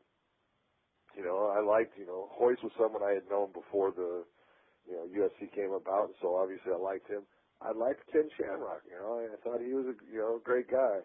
I had, Dan Severn comes in. I liked Dan Severn. I liked, the guys that didn't do well. I mean, there was guys they were really nice guys, that didn't do well. I still, to this day, talk to Fred Eddish, and I took Fred Eddish out to lunch probably a month ago, when I was in Kansas City, and, all of them. I like them all. I was never there as, rooting for one over the other. My thing was to do my job and to make sure that, I did it to the best that I could do it under the rule set that I had, and that was all I really cared about. With regards to Tank Abbott, obviously he had a persona. How much of that was real and how much of that was he playing up to the cameras to play the villain? Oh my God, Tank his persona is all real. I was with Tank Abbott last night. So that tells you, look, Tank Abbott is a very smart individual. He played a role very well. He made people believe things. He is, he's a great salesman. And, if people, at one point, did I ever have a problem with Tank? Yeah, he when in a drunken state threatened my wife. And so, I went trying to find him and stuff. And I had a problem with that because you don't do that. But other than that, fighting-wise or anything, Tank Abbott was just one of the guys. I didn't care. He would say outlandish things. You got Chael Sonnen saying outlandish things now. It's the same. It's just a different person. Were you ever tempted to get in there and do the fighting yourself? Oh, yeah. In the early part, that's what I wanted to do. I thought I could, I thought it would be, something that was cool to do, and I thought I could do well at it. I'd been training a long time in different things, and it never worked out. And I honestly look at it now, and, I give all praise to Royce Gracie, who said, I need you to referee. And he did me the greatest favor in the world by giving me that spot and putting me there, because if I had fought, I'd been like everyone else. I'd done okay against some of the early guys. And then you get into the guys as, the sport started to progress, and you look at how good some of them, were. I'd have been out of the sport long ago. And because of what he did for me as far as putting me in there as a referee, I am still viable in the sport to this day. I work all over the world. I work every weekend somewhere. I was doing fights last night. I'll be doing fights tomorrow. And I get to stay a part of something that I truly love. So, I can't, to sit there and go back and say, Oh yeah, you know what? I'm the luckiest guy in the world. I am so lucky he put me in that position, and I'm just lucky the way it worked out. I know Patrick's eager to jump in, so before I do let him jump in, I'm just going to ask you one last question. Obviously, you've refereed, no exaggeration, thousands and thousands of fights. Is there any one fight that you look back on and you think, I got it wrong, I made the wrong call? Oh, absolutely. Look, I tell people all the time, the guys that are refereeing, look at, we're all human, and humans make mistakes, and you're gonna make a mistake. The big thing you do with that is, look, you got to be honest about it. Don't try to say no, it wasn't a mistake. Don't try to hide it. Don't do the things that people naturally do when criticism comes their way. What you want to do is own up to it. Say, yes, I made a mistake, and figure out how did you make the mistake? Why did it occur the way it occurred? What can you do to make sure that doesn't happen again, and then move on? And that's really, as a referee, you got to have thick skin and you got to have a short memory as far as things. The one mistake, and I've made several. There's no doubt about it. But I had the one that it kills me to this day is Murillo Bustamante versus Matt Lindland. I have people ask me all the time, is there any call you? I said, absolutely. And that's the fight. That's the first one I'll go to because it was a championship fight. I saw something. I thought I saw it, and then I had someone tell me no, and I was not decisive enough to say, bullshit, I know what you did, and that's it, it's over. And at the time, I couldn't put them back in the same position based upon the rules, so I had to start these guys in the stand-up, and I was totally unfair to one fighter over another, and that's my job, is to try to make sure that the fighters both have an even platform and that everything is fair between, what I'm doing for them as far as for the good of the fight and the good of the fighters. And, obviously it wasn't for Murillo. And he knows, I've talked to him about it, and I feel bad to this day about that fight. I feel horrible. Did it not make you feel better knowing that he went on to win the fight anyway? I mean, he literally submitted Lindland twice in that fight, didn't he? He literally had to win twice with me that night. That's what's so unfair for him. I am cheating, but I am going to ask you one last question because I have been a big fan of yours for a long time. I remember watching one of my favourite TV series, watching Friends, and of course I spoke to Bruce Buffer earlier on in the week, and we talked a little bit about this. And of course there was an episode where you were on. What was it like being part of Friends? At the time it was great because the UFC was under a lot of heat at the time from a lot of places, and it was nice that, Friends wanted to put something out there, that, brought, our sport to the attention of, people. It may not have been in the greatest light, but it was really cool because Friends at the time was like the #1 show out there. And it was interesting. It was funny because it was my wife's favorite show at the time. And, she says, I'm going to watch, right? And I go, maybe you don't want to, right? She said, why? Why would I? I said, well, maybe, you might not. You like those people so much, you might not like them the same after you meet them and stuff or something like that. Maybe it would be good. That didn't last long. She went. But it was a lot of fun to do. We got to be there for a couple of days with Bruce and Tank and, guys like Tito and everybody were there. It was just a fun experience. Well, I know Patrick's eager to jump in. Are you good to go, Patrick? I'm sorry? Yeah, I'm chomping at the bit, Ray, and Big John, thanks again for your time. We really appreciate you coming in. That's my pleasure. Fantastic. Now, of course, you've been involved with MMA since the sport was essentially invented. What do you think about the current state of MMA? Of course, you and Ray touched on it a little bit. I mean, it's come leaps and bounds since its inception. Yeah, it's completely different, and it is now a sport that, and the most important thing to me is that everyday average people that, may not be even huge fans of the sport, but they know of it, they understand that the people that are involved in it are not thugs and are truly gifted athletes, and you have to be a gifted athlete to be, someone that competes in the sport now. It's completely changed as far as being just the technically best, to where you've got to have a lot of different elements to be successful in the sport of MMA today. And so that, the nicest thing for me to see is the acceptance of the sport by mainstream people now. Yeah, it's absolutely great to see that, and especially with different sports, they've got a lot of different figures that perhaps aren't the most admirable, and like you said, it's just good to see that people know, hey, you've got guys like Joe Lozon who have their computer science degrees, and it's not just hooligans off the street, looking to get into a legal fight. Having said that, what do you think needs to happen for MMA to take the next big step to maybe get to that MLB, NBA, NFL level? I'm not saying this in a way that's putting anybody down.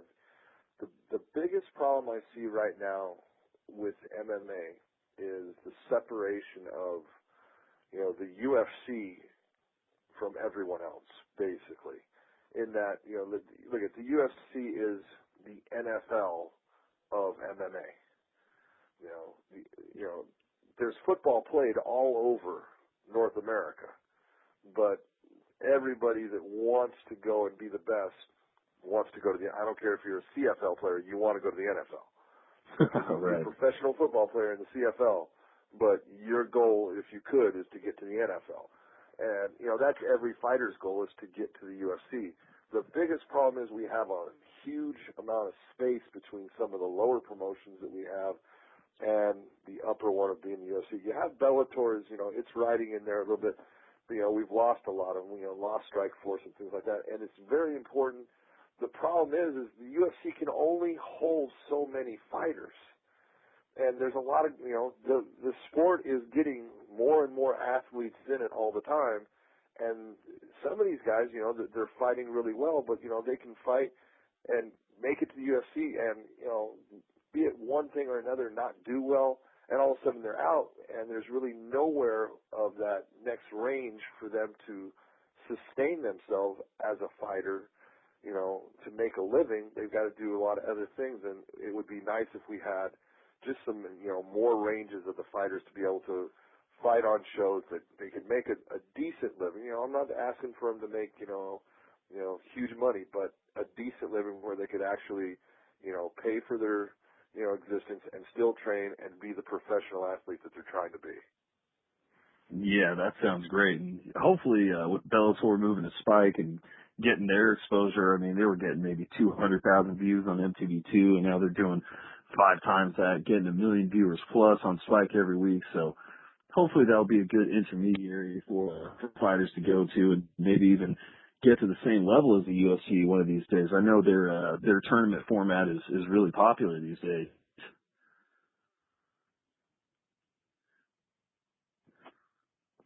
Now, recently, back in 2008, you started the Command. He's dropped off. Shoot. Let me just try and ring him back. Okay.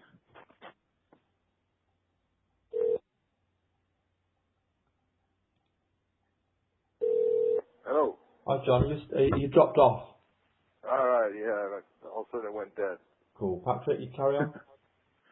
Yeah, sorry. Yeah, Sorry we're about doing that. good. It wasn't me. I was sitting there, and all of a sudden I think, I'm talking to nobody.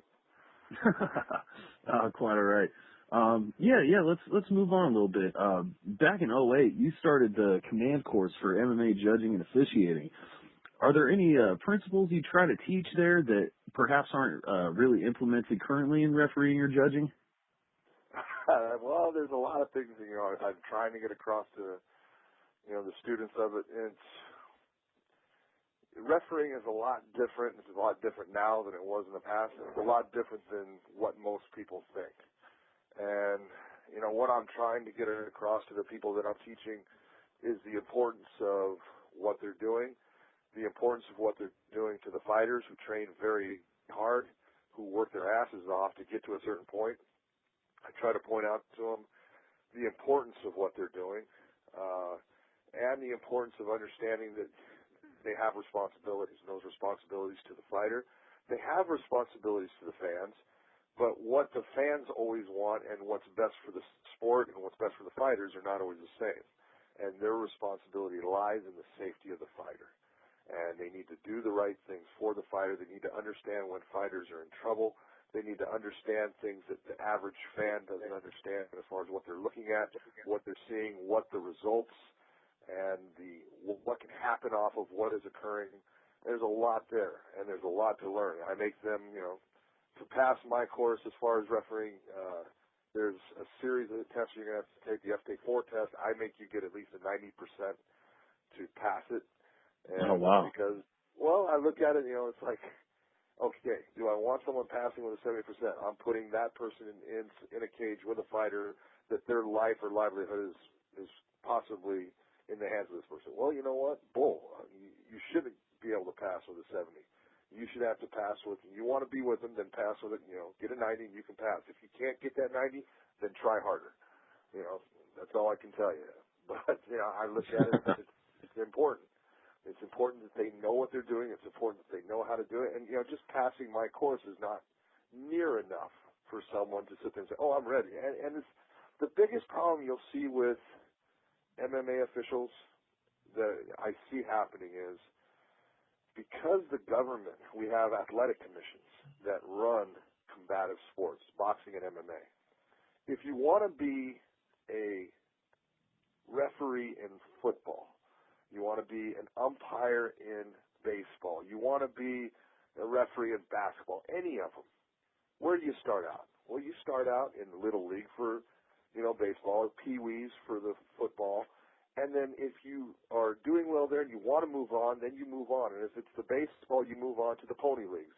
And from the pony leagues, you move into like high school. And from high school, you can move into either collegiate, NC2A, or you can move yourself into single A, double A, triple A ball. And if you're very lucky after that, you might get to the major leagues. And you've taken about 15 years to get to that point.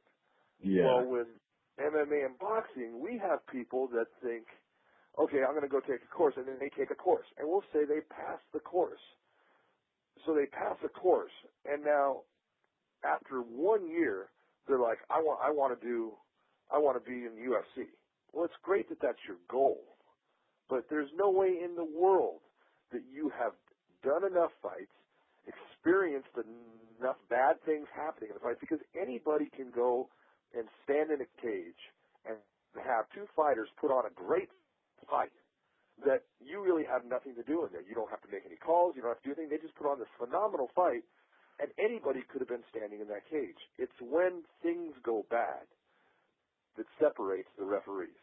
When things start to go bad, it's how does the referee handle it? What are they doing? And a lot of times people don't understand the difference between a good referee doing something or someone that's doing it wrong. And so you want to be able to have those experiences that you'll get through doing amateur fights, doing a lot of smaller pro shows and things like that. So you get that experience. So eventually when you can make it to a UFC, when something bad happens, you don't screw up in front of the world. But we get guys all the time that, after a year, hey, I'm ready. And it's ridiculous. They're not ready. Look at the guys that have been doing this for a long time that people look at that are doing a good job. They've done a lot of fights. Now, I hear people all the time talking about, I've done, I heard someone recently, 12,000 fights. Someone says that and it's like, you're a liar. That's just as plain as it gets. There's no way you've done that many. But that's okay, whatever someone's going to say. But the whole thing is the experience that you need to have to be good at this, it takes time.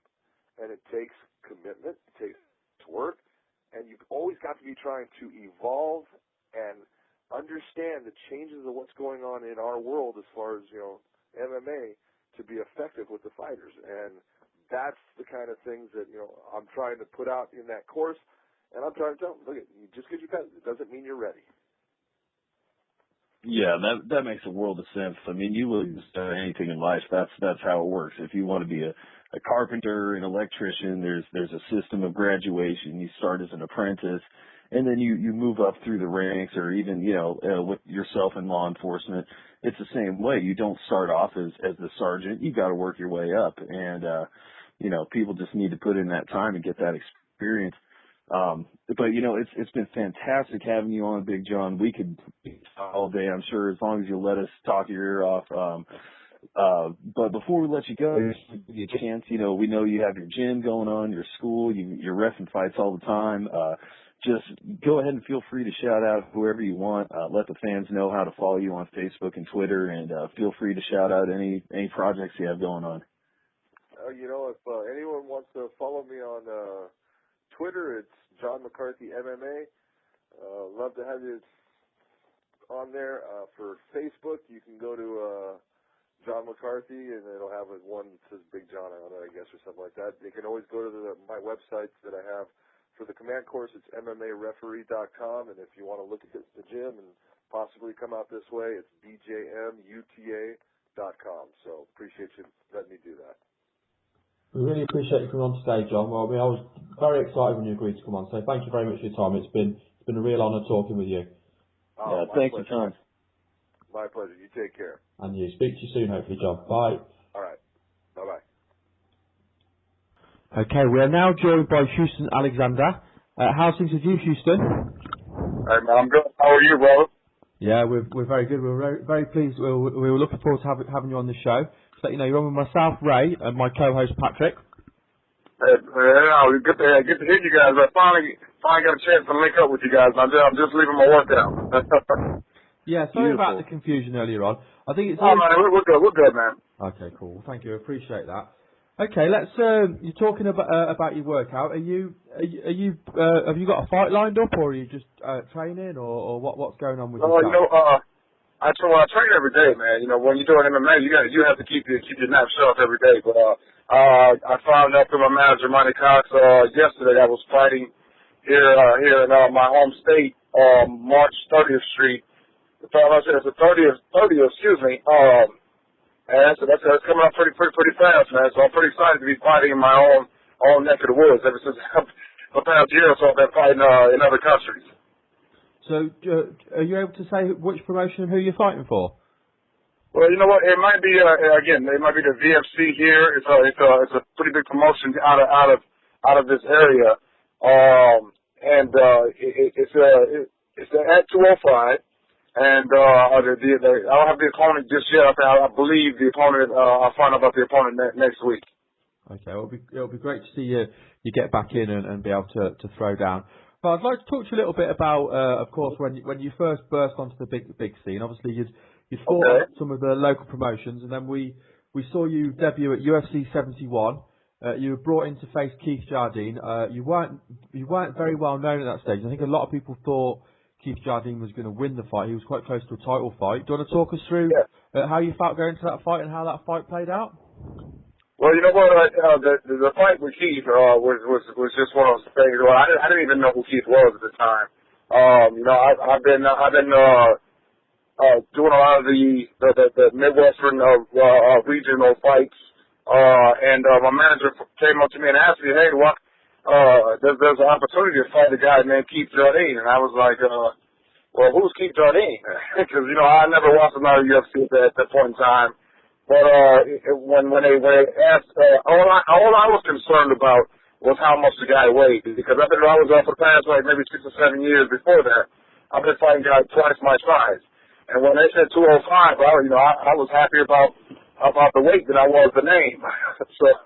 So at that point, we watched tape on Keith, and we thought we were in a pretty good position to actually win. So it was a good fight for us. And of course, that fight played out and it opened up a lot of doors for you. What were your experiences with the UFC? Were they positive experiences? They was actually pretty cool. With myself, the type of guy that I am, I have the man respect, and then all the people that were in the organization were respectable people, very classy. So I had no problem with them. The one thing that any type of promotion wants you to do is win. So just getting used to that type of circuit was a totally different experience for me. But I think now at this stage in my career, I'm used to that world stage, because that's really a world stage. And obviously, you have fought a lot of big names, not just in the UFC, but away, just in general. You fought some big names. What are some of your favourite moments yourself from your career? You know what? I think they all. they all were good moments for me. It sounds cliche, but they were all good moments for me because, you know, I've learned from a lot of the losses and I've learned from some of the wins. So I think, you know, especially when you're dealing with people on the world scale, not guys who were just, you know, in the Midwest or the East Coast or West Coast, you're dealing with people on the world scale. So when dealing in that capacity, man, I've learned a lot from everyone that I've fought. And what was it like? Obviously, you've had a lot of fights in the US, but like you say, you have travelled a little bit. What was it like fighting out of the US? How did you find the reception for you going in and fighting in a different country? You know, it was really cool, man, to know that, you know, that the last time when I was in, you know, Poland, when I was in Ireland, it was just really cool to go to these different places to be recognized, you know, and it wasn't just to be recognized for the fighting. It was being recognized for all the other things that I've done. And my story, my story in itself was pretty cool that people from other countries knew about my story. So that was important to me, man. When not just the fighting, that people knew about the things that I did, you know, in my community and stuff like that. So that was really cool to be out in different countries and people know your bio. It was mad because obviously you were going into this mano a mano environment, and the thing that they were saying as you're walking out is obviously about your family and your children, and the fact you're obviously a single parent. So what do you want to tell people a little bit about your story, and you know, so people that might, I think most people do know, but for people that don't, you can tell us a little bit. Well, you know, the whole thing about being a single parent, you know, just because you are a single parent doesn't mean you don't receive help. You know, I still received help with my children, but you know, but as my children are a lot older than what they was maybe 6 or 7 years ago. But at the time, you know, it was you know, getting the kids to school and getting the kids to different activities and events. You know, it was something. It was something. So you know, and for a single father to be taking care of children like that, you know, I don't know if it's a rare commodity, but apparently it is. But you know, it's something that if you have your children, you got to take care of them. So that's one thing that I committed myself to. And one thing with my oldest daughter, she was born with a kidney deficiency, so I ended up giving her a kidney in the early 2000s. And you know, just different things like that people gravitated towards, you know, with my story. So you know, that was one of the things about the single father thing that really got a lot of people. Yeah, it is like you say, it is an amazing story. I know Patrick needs to jump in, but before I do, I want to ask you a little bit about one of your fights. Now, it wasn't necessarily one of your fights that went your way, but it was a very high-profile fight, and you faced Kimbo Slice. But what was it like facing him, and what was he like as a person outside of the cage? Well, you know what, I really didn't get to know the guy outside the cage. I remember there was one story that I've never really told, that when we were walking around at the time before the fight, and he had this big entourage around him. And with me, I'm a neighborhood guy, so I don't need an entourage with me. So I went up to him. I was heading up to him, to say something to him, and his entourage stopped me. And so he looked over and saw me coming his way, and then he pointed, and you know, I went over to where he was, and I was telling him, hey, nice to meet you, et cetera, et cetera. So he was a really cool guy. He's a family guy, a family man like I am. So you know, he real cool guy. We just got different personas in the ring. I know Patrick needs to jump in. You good to go, Patrick? Yeah, I'm good to go. And thanks again for your time, Housten. We really appreciate you coming on with us. Man, you know, it's nothing, man. You know, I appreciate you guys wanting to do this, so it's cool.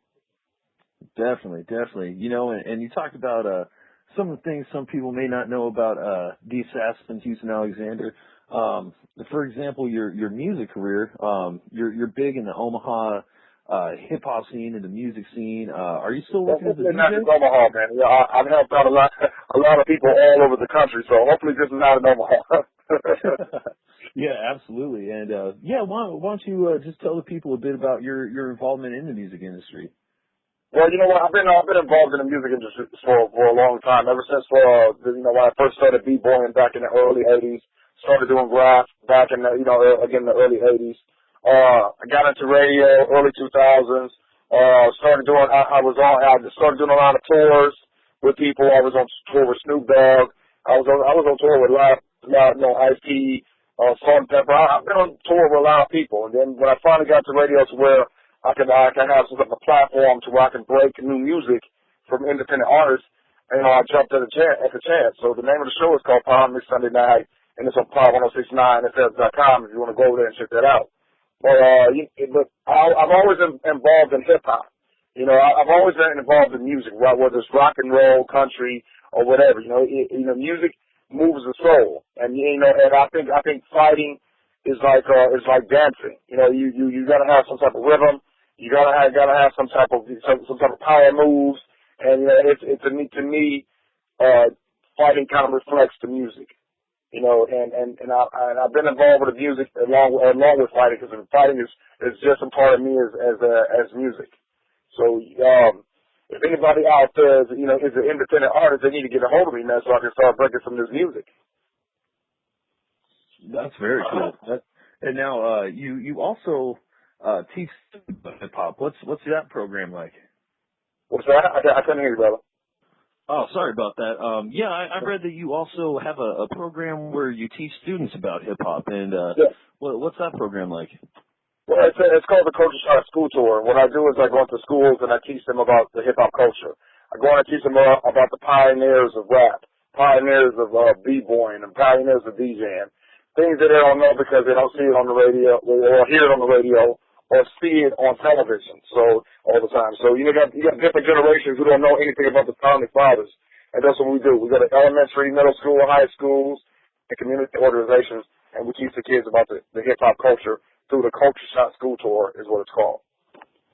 Yeah, that's very cool. Definitely. I think nowadays with the way the hip hop is going, so maybe sometimes people get lost and forget about the four arts and the graffiti. Well, we got more than four elements now. That's the cool thing about it.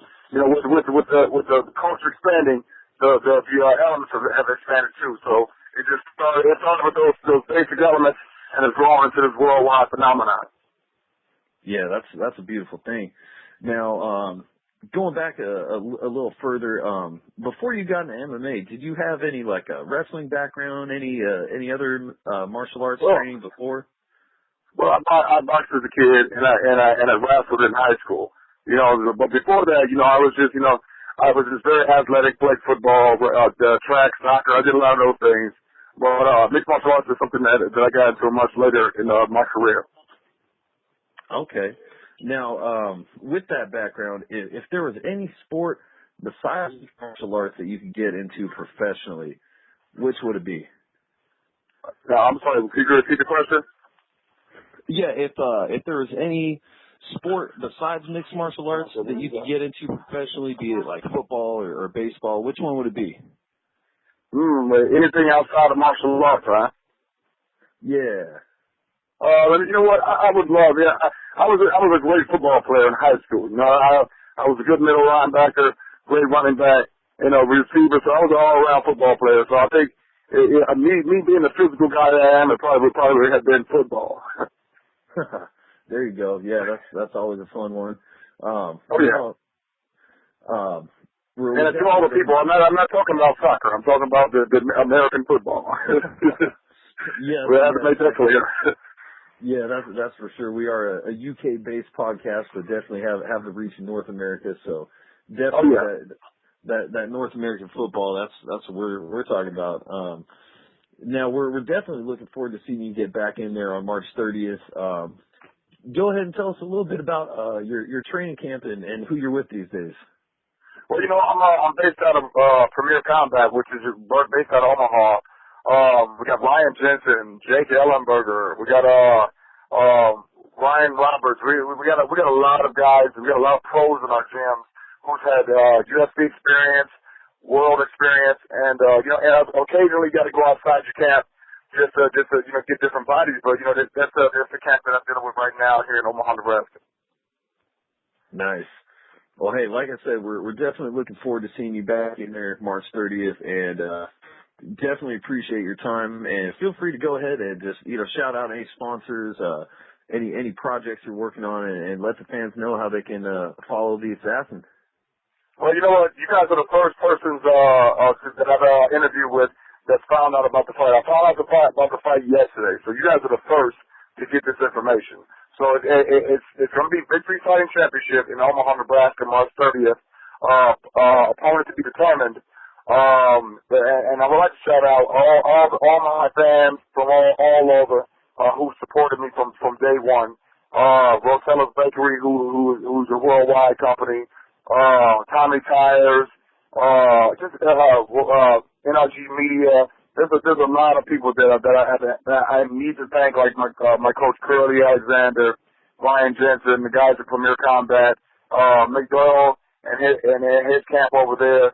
Just a lot of people who's helped me throughout the years. So, if I forgot anyone, I'm sorry. That's because there's so many people that's involved. I just appreciate everybody. And again, I appreciate you guys asking me to do this. Hey, absolutely. Thanks for your time, Housten. And hey, if you do anybody, we'll just say it's the adrenaline after the workout. Well, I appreciate it, man. And one other thing, one thing that's good for you every single time is 5-hour energy drinks, brother. Oh, there you go. Got to get it. That new pink lemonade. That's what's hot. Oh yeah, you know what? It's funny that you mentioned it because that's one of my favorites now. Hey, me too. It's good. All right, man. But I appreciate you guys, man. I appreciate it. Pleasure. Thanks for your time today, Housten. It's been a real pleasure speaking with you. I appreciate you, brother. Cool. Speak to you soon. Good luck for your fight on the 30th. I'm sorry, I can't hear you, brother. Good luck for your fight on the 30th. Well, I appreciate that. Thank you so much, man. And feel free to hit me up again, guys. Especially, after the fight, because there's something. This year we're hoping to get a good winning streak going on, so we can get back on that television, so everyone can see it. Because I know I get a lot of fans who want to see me back on television. We'll message you again after the fight, and you can come on and talk to us about the fight. Well, I appreciate that. Yeah, let's do it. Yeah, we'll do it. We've got your number now. We'll text you. Yes, sir. Just text me anytime, brother. Well, thanks, Housten. Speak to you soon, then, mate. All right.